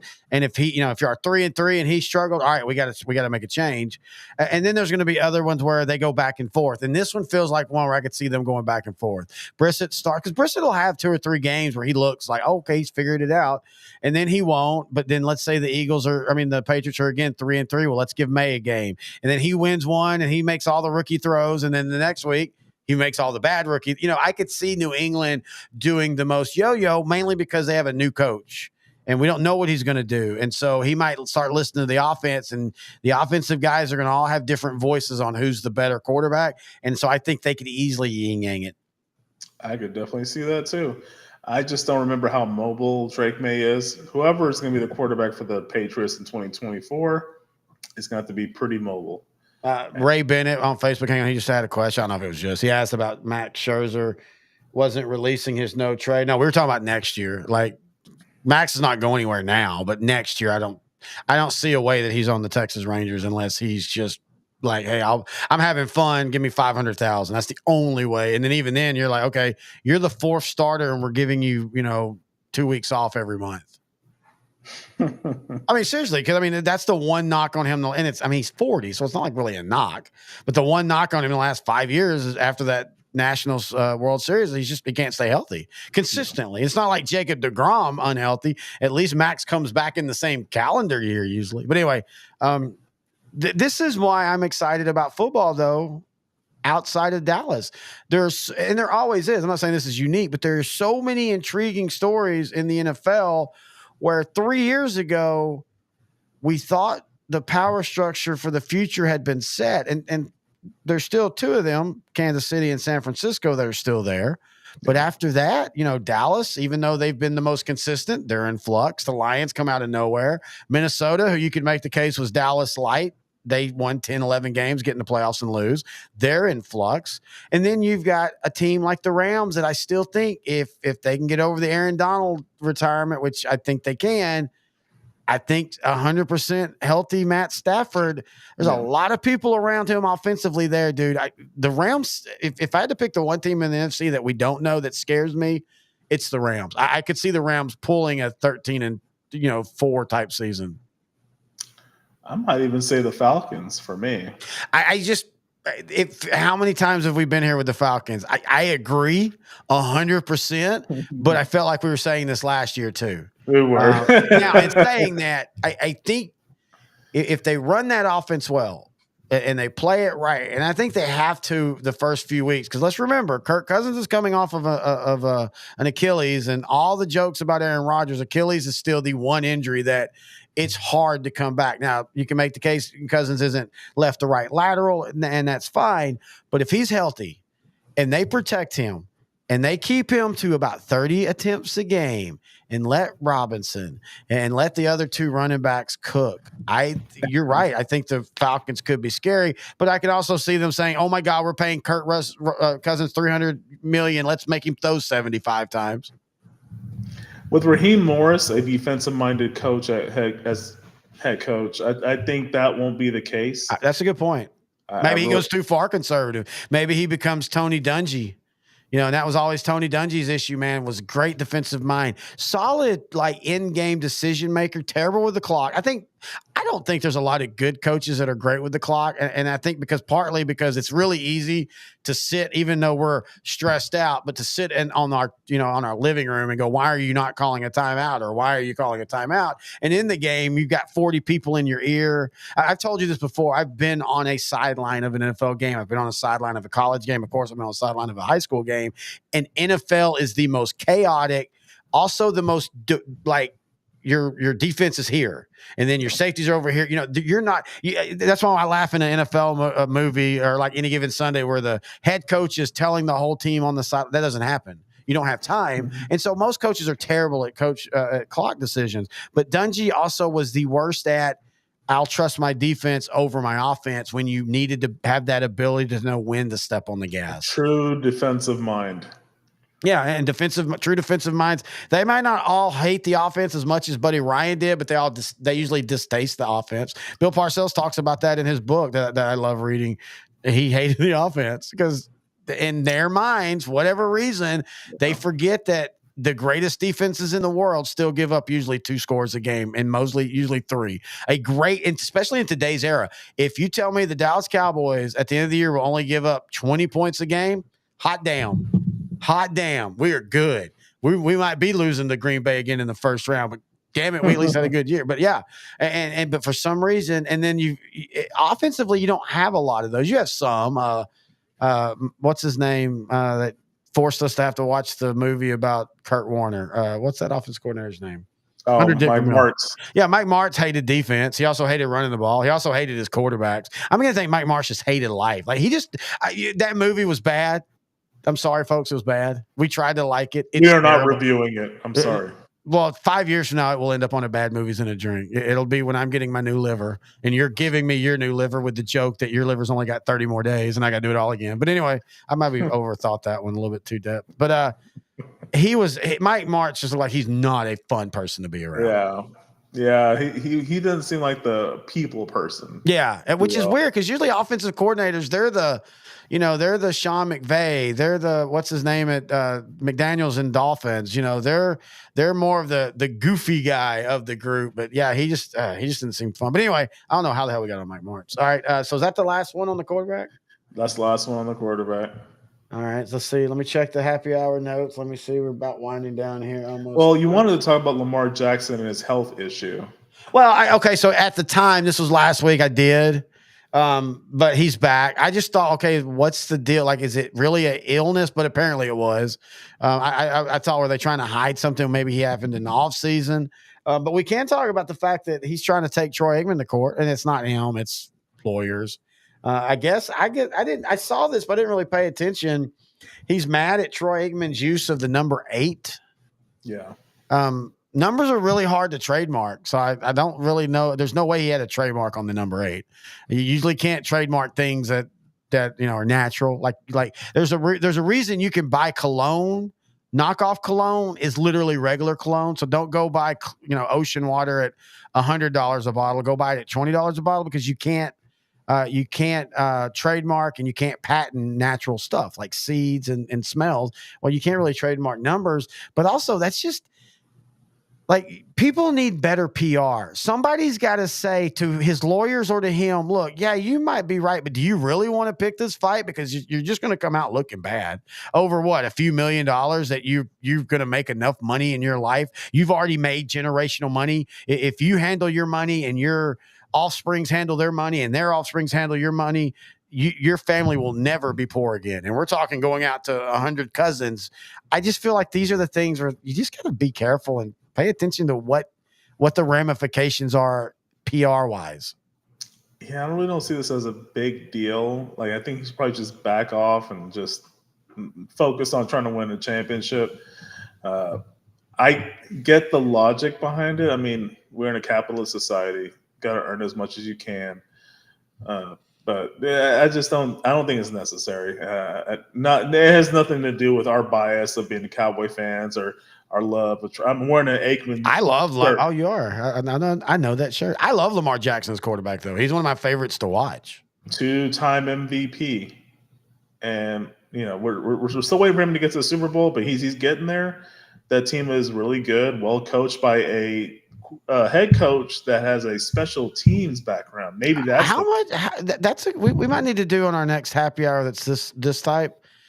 NFL coaches who might have a shorter leash than you realize, and I think that him in Baltimore. I think that great success, but they're kind of going, okay, like, when's the next Super Bowl? It's been since 2012.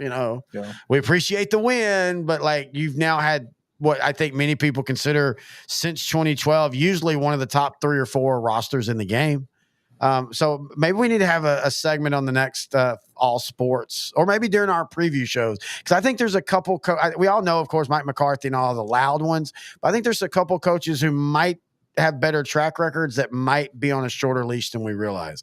I think Kyle Shanahan might be on a shorter leash than people realize. I think that whole 49er team is on a shorter leash than we realize. And this is tough because I want him to succeed because I like what he's doing with the game offensively. Yep. He is showing that you can be very diverse in a run game, have a lot of fun, explosive plays out of that, and still have a good passing game. But you've also got to prove when it's in the 3rd and 4th quarter and you got a 10-point lead, you got to start getting some first downs, whether it be execution or play calling. I think it's a little bit of both. I'm trying to think of other people. Sean Payton, I think, is definitely on a leash. I still think it would take him winning like 3 or 4 games and not seeing any future development, or just completely losing the locker room, like players coming out and saying we hate this guy. But I don't, as weird as he's turned out to be, I still think players genuinely love Sean Payton. Yeah, I think players do. To talk about coaches on a short leash, Nick Sirianni with the Eagles, Ben McAdoo with the Giants. Going further into the NFC, I really don't think Dan Campbell right now, but Ooh, who was I thinking? If Dan Campbell, if they flame out, and I'm still not saying they flame out again, and this is early, and I honestly don't know if I'll, again, this is just me reading early, getting ready for our preview shows, but even if they're last in that division, I still think they're an 8-win team, 9-win. I said I could see them being 6-12. I could see it, or 6-11. I could see it, but I don't think it'll happen.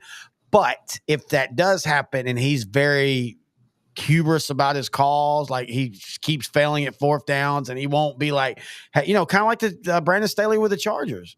Mm-hmm. What was frustrating people about Brandon Staley wasn't just the on the field; it was his lack of awareness off the field to say, "Okay, we need to change things." I could only see that, but I still think you brought this up a long time ago. What? You said there are coaches that would rather fail doing it their way. Yep. Than succeed doing it someone else's way. I mean, coaching, the very idea that you as a man want to grow up to just lead other men to do great things is an arrogance that you have to have, but it's always usually the arrogance that ends up cutting you at the end of your career. Some of it's age, Landry's lack of willing to give up the offense and defense. He tried to in 85, Paul Hackett, but he used Danny White's injury as I got to take it back over. And then we saw where the company, let's say in 1981, Tom Landry says, you know what? I'm going to hire an offensive defense coordinator and a defense coordinator. I'm going to step back, let them game plan. We might have seen a Dallas team that did like San Francisco, because Dallas was old, but they weren't that much older than San Francisco in 84 and 85. They just didn't draft as well. You could have seen them maybe take off and become, that, but to be arrogant usually cuts your legs. And I could see Dan Campbell being that way. I could see Dan Campbell going like, no, I'm going to keep doing what I do, damn it. And it's going to work. And again, I still think he's going to be fine this year, but I do think Ben McAdoo, I think he's gone. The Giants are just in that stretch right now. They took a shot with Daniel Jones. He's a perfectly fine QB, but he's not a guy that you go, okay, I'm going to go up against, the Eagles and Jalen Hurts. And, and if Daniels is good at Washington, I mean, hell, you can make the case that Daniels might not get a snap this year, and he's a better quarterback than Daniel Jones. Have you watched the Hard Knocks on the Giants this season? No, I started the first episode and fell asleep. I guess maybe they've only had, or did they drop it all? You're talking about the off-season one, not the camp. Yeah. I started the one where they start right at like they're doing the exit interviews. Why is it good? It's pretty good. Is it really in depth? It's pretty telling about the front office of the Giants. Yeah, it's weird, man. Yeah. Go ahead. Finish your thought. I was saying, like, think of other coaches. Robert Saleh with the Jets, Sean McDermott with the Bills. Dennis Allen with the Saints. I think Dennis Allen is the most likely to be fired before the year ends, because I don't know how he kept the job this year. This felt like a good chance to clean break. You still got a veteran quarterback who, again, I think Derek Carr, if you build around him, he can be perfectly fine. You're going to understand that there's going to be 2 games that he just plays like shit, and probably 4 games he just plays just absolutely terrible. But if you put a good team around him, you could still win that game. But they didn't. They kept him for 1 more year. Ben McAdoo, I think if they start out 1-5, he's gone. Nick Sirianni, that's an interesting one. I don't think the fire is as loud on the inside there as the perception is. Like the same way I don't think, now this year I'm disagreeing, but like last year, I don't think the fire was ever as big in Dallas about Mac McCarthy inside the front office as we, the fans and the media, made it out to be. So I still think unless Jalen Hurts regresses, A.J. Brown has arguments, the Eagles get swept by the Giants and win 6 games, I think Nick Sirianni stays. But I do like that as a surprise one, because the Eagles also could freaking fire him if they start out 1-6, which I don't think they will, by the way. I'm just saying. Also, former Eagle Doug Peterson. Where's he at again? Jags. Yeah, because they signed Hunter, and I mean, again with Hunter Lawrence, if he or Trevor Lawrence, Hunter Lawrence, I always do that.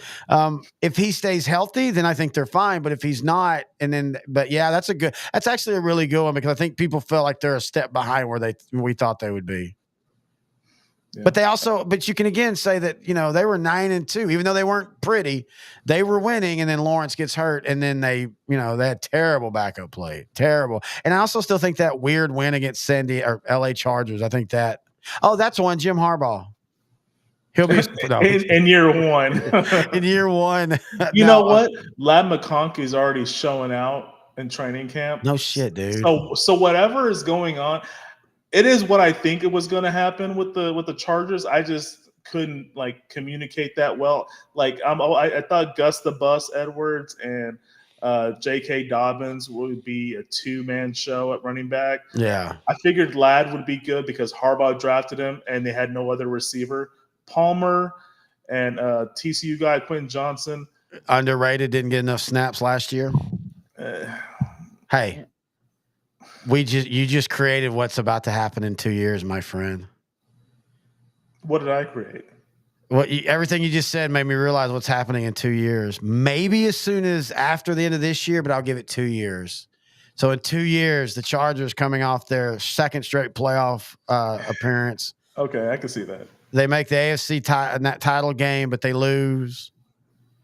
Jim Harbaugh looks around the locker room. He says, you know what? I'm missing one thing. Calls Minnesota and says, give me J.J. McCarty. You've got Justin Herbert coming your way. Give me a first rounder as well. Would Minnesota not take that in a heartbeat? Oh, before Harbaugh could say, before Harbaugh could say first round pick. No. Before Harbaugh could breathe again, they're going to say yes. And somebody's going to say, what about the Herschel Walker? And somebody's going to say, you don't mention his name, damn it. But no, I could see that happening because I still contend. It's so funny because Jim Harbaugh's a quarterback, but there's nothing about him offensively. He's almost as bad as I hate the defense, but he gets a hard on for the run game. He loves that power football. That's what he's going to make Los Angeles. And Herbert. They drafted big ass Joel Alt yes. from Notre Dame. They already had a pretty solid offensive line. Adding Alt there is just going to make them lethal. They're going to run Gus and Dobbins down their throats. And they're going to sit there with Herbert, and they're going to look good. But Herbert, I don't think is going to be happy in just throwing it 25 times. True. And so I could just see that being and actually I could see Minnesota approaching the Chargers. But anyway, yeah, I think that Jim right now is just, he knows what he's doing when it comes to coaching. He has it figured out. We can make the discussion of, well, hey, it took him so long to beat Ohio State. It doesn't matter. He beat them. Yeah. The one thing that he doesn't have as a coach now is the Super Bowl title. He's been there, lost to his brother. I think that's weird that nobody really talks about that part. Like even the week of, it didn't feel like that was the Harbaugh. The Harbaugh, which it just never felt like that was as big of a deal. And then, of course, the game turned out to be so odd, and I slept through half of it. Golly, it's stupid. But anyway, anything else you want to talk about before we shut her down? Man, there's so much we could talk about. Hey, do some rapid fire stuff. We got time. Olympics, the Canadian women's soccer team, they had a drone. They were spying on New Zealand. Good try, guys. Yeah, Good try. Yeah. Hang on. Golf clap. Hang on. The Olympic Committee. Yes, we would like to announce the next team. It's the North Koreans. They all look alike to me. Which one? North Korea. That was terrible. Mistakes happen. Totally get it. But you don't understand. That PA ain't just walking up there all willy-nilly going, hey, I'm going to guess everybody. He is given a list that has been proved and proved and proved and proved, and somebody dropped the ball. Yep. And to do it, I mean, literally it would be like, let's put this into the Berlin games and that they announced the Jewish team as the German Nazis. That's how egregious this was. This isn't like, oh, we thought the Russians, well, now you can't say the Russians in the Ukraine, but you know what I mean? Like, oh, we thought it was them. It's not that big of a deal. These two countries are the same people and they hate each other. Yeah. So to do that, just Jesus Christ, that to me was more egregious than the supposed Last Supper bull crap. It was that right there. Like you just can't do that. By the way, I didn't even know this. Good catch on the notes. Salt Lake City got the 2034 games. Okay, so go back and look at when Salt Lake had the last games and look at all the controversy, all the bribes, all that. It was, very big at the time. But this all goes to prove my point that if the Olympic Games are to stay alive, are to stay vibrant, they will eventually only be played in the United States. Because our country is the only country that truly has all the facilities ready to go. And the idea that, hey, if we get the Olympics, we'll build great buildings, we'll make trillions of dollars, that's been proven false. The only countries that make money off the Olympics are the countries that already have everything, and they don't have to throw $500 million in infrastructure, $500 million in building, or like Brazil, build up the walls to hide the poor people and stuff. So the only way I think the Olympics survive fully long-term is they have to end up either going to America or only going to countries that already have everything ready to go. The only other thing I want to talk about the Olympics is the U.S. men's national team. They scored a team Olympic record 4 goals. I only brought it up because I actually watched the game. It was this past Saturday. They beat New Zealand 4-1. They looked really good. It was uncharacteristic to watch the U.S. national soccer team, the men's side at least. The women's side, I think, would be good. Trinity Rodman, Dennis Rodman's daughter, she's fantastic. She is a wizard with the ball. But yeah, the men's team, they were not, they just haven't looked like a really, like a team that could be top 10 ever, in my opinion. I know you might disagree, but no. I mean, again, you got to remember the Olympics. It's a little different. We're not talking about the true men's national team right now. This is the under 23s. And they went up against France, and they played France decently in game 1. And it's not that they beat New Zealand. That I would think that probably the under 23s are probably at least favorited, or maybe they used the drone from the Canadian team and got the New Zealand team. But the way that they beating them 4-1. Going out and dominating pace of play, dominating shots on goal, dominating percentages. That's the thing you and I were talking about, that the men's national team, I'm tired of them being plucky and underdog, and they only hold the ball for 10%, and you just hope you get that one goal. Yeah. I want to do what Jurgen was trying to do, and I wish they gave him the time, is build a team of creators that can go out and score 3 and 4 goals when you need them to. Outside of Olympics and soccer, I'm going to say that MLB, as far as the trade goes, I like that the Mariners finally addressed some of their offensive issues. Hey, they just made a big trade today. Yeah, they got Justin Turner. Turner. And then a few days ago, they got the Rays, Randy Arozarena. I wasn't really big on that pick. I know he's been hitting way better in the last month, but the last year and a half, he's struggled. And the Mariners are needing guys that they know will step in and hit 280 the rest of the way. Now, again, he's had a hell of a month, and they didn't give up a ton, and it does help that they got Justin Turner. But I'm going to go back to this. I didn't understand it in the offseason. You're literally replacing guys that you traded and let go in the offseason that were, none of them were like, oh my God, we can't afford them. So why didn't you just keep those guys and then supplement that instead of taking steps back and then bringing in a guy like Justin Turner? I think is big. Justin Turner is just one of those guys. It just seems like when you need him for a 20 game stretch, he's going to hit 400 and really dominate. I think this puts the Mariners as the favorite right now to finish out the AL West, as long as they can get out of this pit they've been in the last 12 games. These trades might have happened too late. I mean, that's the other problem is, how long will these players assimilate in? Are they done? I still feel they need another bat. I think Texas needs another bat. They traded for a catcher, but that's mostly depth and also understanding that, hey, Jonah Heim just hasn't been good this year. He was good last year. He hasn't been good this year. Maybe they should have kept Garver, but Garver also is more of a bat than a glove.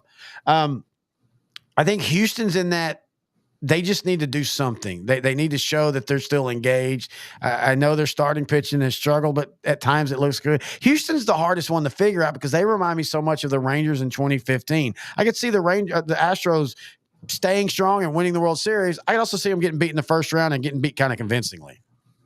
Yeah, they just had such a bad start to this season that they're making up a lot of ground, but that's tough though. That grinds you out. We talked about that last week or 2 weeks ago. when you need to make up games, you don't get to have those games in June where you're just like, hey, you know what? We lose this one. We've won 2 or 3. If we lose this one, we won 2 or 3 in the series. If we lose this one, no big deal. No, now you're like, no, we need to sweep this team. We're better than them. Let's, then in August when you're like, okay, guys, we need to get back up. It's like we can't reach those levels again. You just can't do football in baseball for 162 games. You can do it for 20 game stretches. Right now the Mariners have won 3 in a row. They're catching up to Houston, the only game behind Houston right now. So we'll see what happens. The only thing I'm disappointed in is Cleveland and the Brewers. Both teams are kind of muddled the same, strong pitching, relief pitching. Both of them need a starting pitcher, and none of them has addressed it. Yeah, we still got a couple days. And the White Sox already got rid of Fetty today. Trading to the Braves, right? Or the Dodgers. Dodgers, okay. 18 trade, which I think ties for a second or third. third. No, Cardinals. He went to the Cardinals? Yeah, Cardinals. Fetty went to the Cardinals, which was great. They got Fetty and Tommy Pham. That's a great move for the Cardinals. That's a team that's just kind of like up and down, but they're in a competitive division. I mean, they're 54 and 51, but 6 games out. 4 and 6 in their last 10. Always look at the last 10, folks. If you're trying to trend, look at the last 10. And when I say this, if they're at 6 or 7 and 3 or higher, that team's usually about to kind of go into a little bit of a tailspin, just because that's how baseball works. That's why everybody's like, well, the Rangers, they were going to be, they were going to be contenders, and then they got swept by the Blue Jays. Well, okay, well, if they take 2 out of 3 by St. Louis, they've now over their last 8 games went 4 and 4. It doesn't matter if you get swept in one series. If you even that immediately up in the next series, you're fine. So I'll take getting swept by 3 by the Blue Jays if I can sweep the White Sox in 4, because in the last 7 games, I'm still 4 and 3. That's still a win. Yep. And again, that's why when I hate to say this, but Josh Hamilton wasn't wrong. This area is not a baseball town. They're if we're winning town. And there's nothing wrong with that. But a lot of them now, you can tell they just don't know baseball. They're just ready to burn the ship down. People are so mad at Garcia. Like, this is the dude. Why? Because he's struggled this year. And they're questioning effort. And I don't like that, because that's code words. And you know what I mean by that. That you don't. Would they question the effort of Evan Carter if he was out there and having the same type season?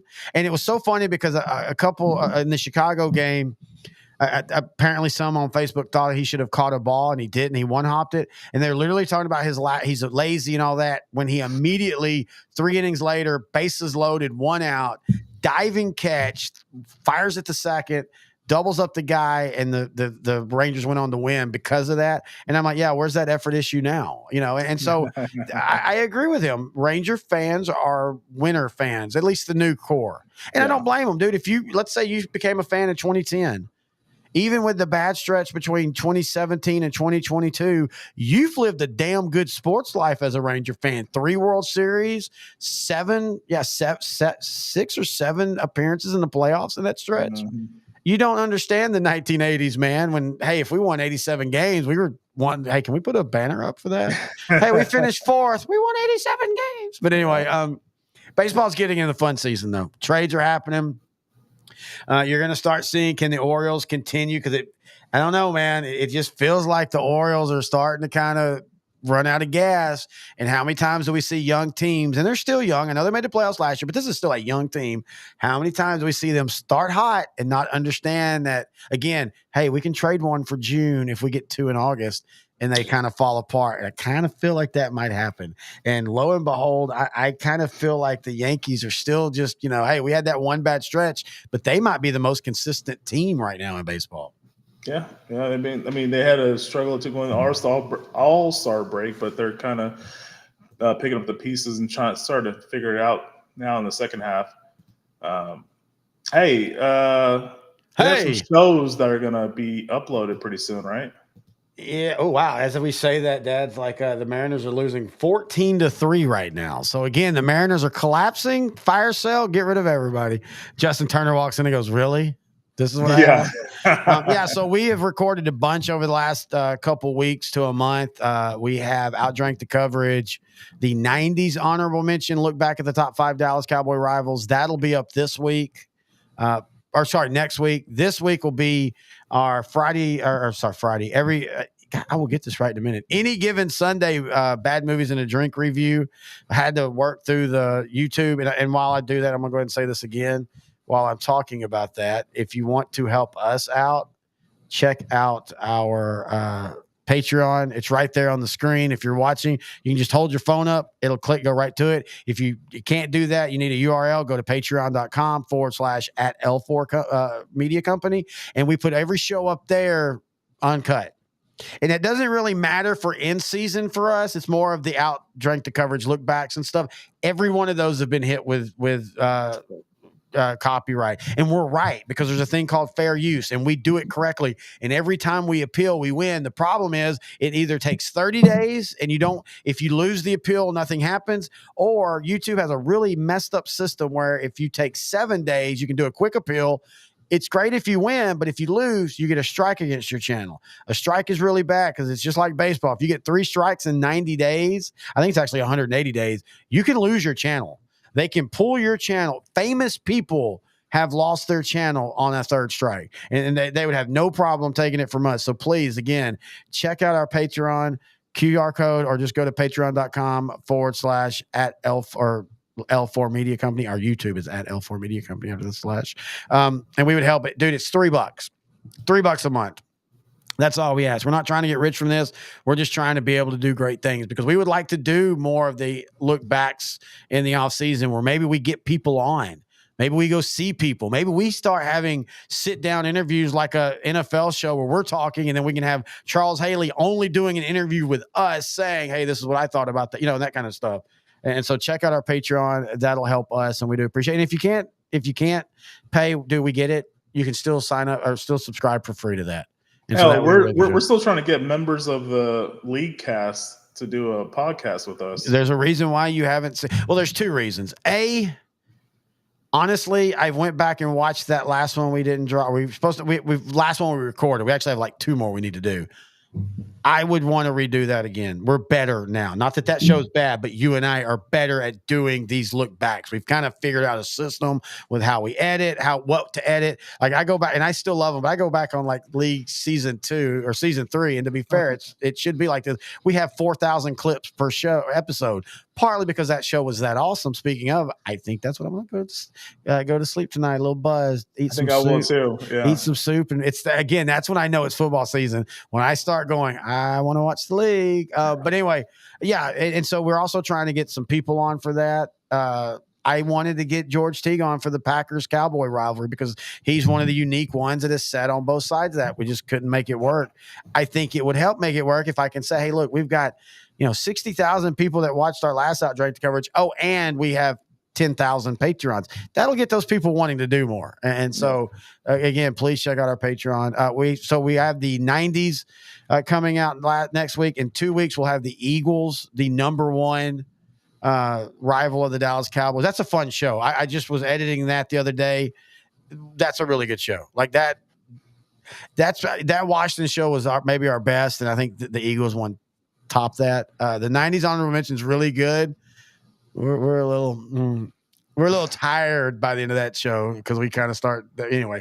But yeah, check those out at L4 Media Company. I will go ahead and put all these up to YouTube immediately now as we've reset the Patreon. We'll start. You're going to do a fantasy football show. I say I'm probably going to co-host it with you, but I want to do a show where we talk fantasy. We talk our league, our OutDrank The Coverage 2 leagues, talk our leagues, and then also talk moves and stuff that you're looking at doing. And so I don't want to come off as experts like we tell you. I want it to be more of we're sharing our fantasy football season this year. Here's how it's going. Yeah, sounds good to me.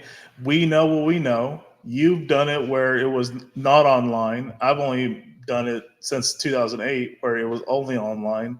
So you and I have both different perspectives on it. I got to admit, it still blows my mind that your first one wasn't till 2008.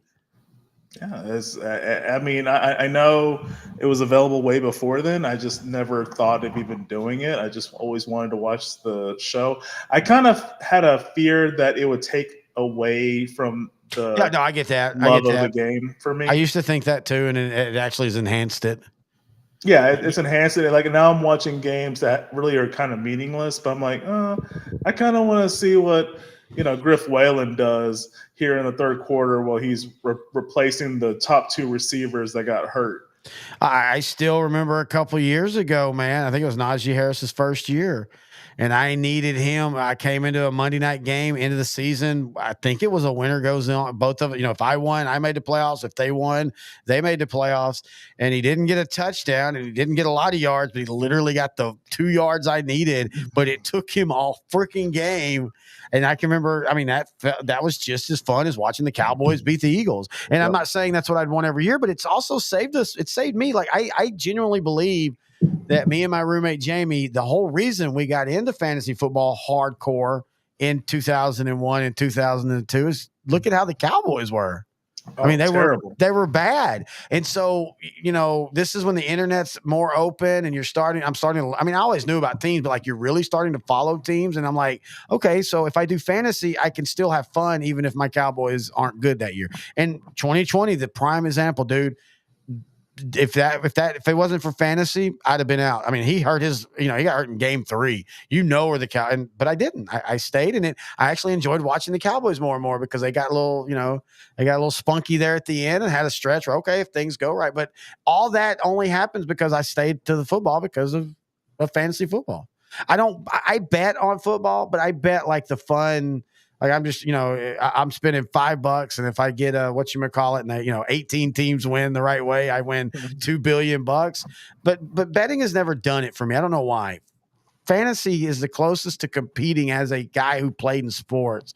Fantasy is the closest that you feel like I'm going to build this team, and I don't care if I'm on my 7th quarterback. I'm going to figure out how to win it this week. He only going to throw 100 yards, but he's going to throw 6 touchdowns too, and it just I don't know. It's just fun. Yeah, it's fun. It's us as a GM. It's us as a coach.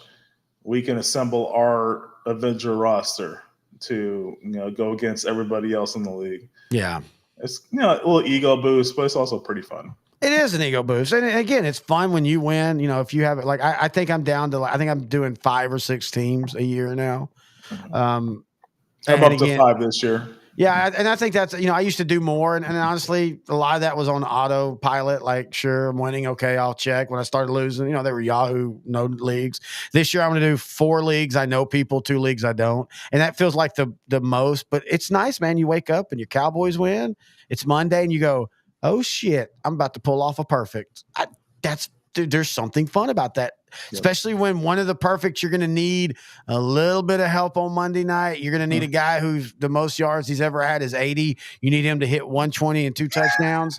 And lo and behold, he does. That part, it is gambling. It's a 1% chance. I tell the story of Doug Martin. I picked Doug Martin off in our league. That's the year I made it. I think I made it to the semifinals. But I picked him up in our league. 2012, yeah, I remember. I picked him up in our league as I'm just stuck. All the running backs I had were hurt. Yeah. I stick him, and I'm like, okay, fine, I'll start him. And he had 5 touchdowns. But what people don't forget is he also had one other pretty solid game, like 3 games later. I sat him for a few games and then started in that game later. That's literally what. So it's fun because you feel smart when you hit those, and especially when you do hit it a week before everybody else does. Yeah. Man. So we're going to be doing a Patreon fantasy football show. If you're a high school fan, we have all of our high school shows.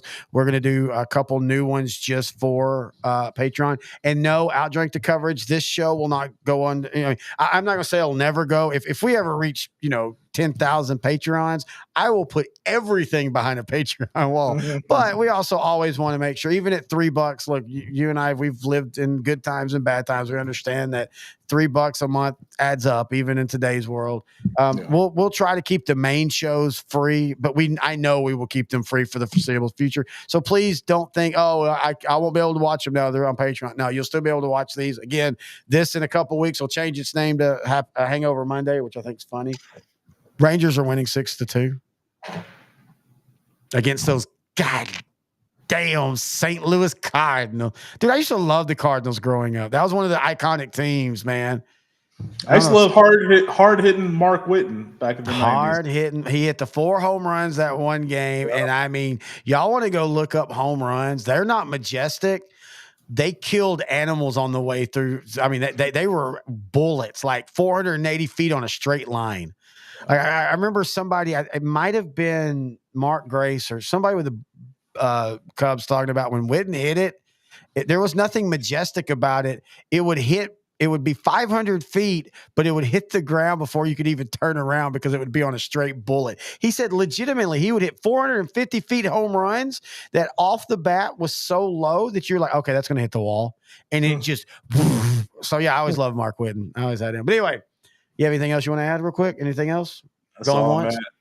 I think we almost went 3 hours tonight, so I think I'm good. All right. Again, check out our Patreon. Also, if you want to email the show, just email us odtcshow@gmail.com. Find us on Facebook, OutDrank The Coverage. And again, next week, a special happy hour. It's going to be our first Bad Movies and a Drink happy hour where we talk about, I realize we've done 3 of these now. This will be our 3rd one. None of the movies are bad. I think maybe you and I are not good at deciding what are bad movies. Our next bad movie will be Goon, and then we'll do Godfather 1. But this will be interesting because I've told you this personally. The Roadhouse thing became a big thing in the TNT in the 90s and the 2000s. But if you ask 90% of Patrick Swayze fans in 1997, what's your favorite, Roadhouse or Point Break? I think everybody chooses Point Break. Roadhouse is, in retrospect, not as bad as people remember. I legitimately think Point Break is a good movie from the beginning, and people don't realize it's just a good movie. Like, it's legitimately a really good movie with a really good plot, a really good plot twist, all that fun stuff. But that'll be our special happy hour for that.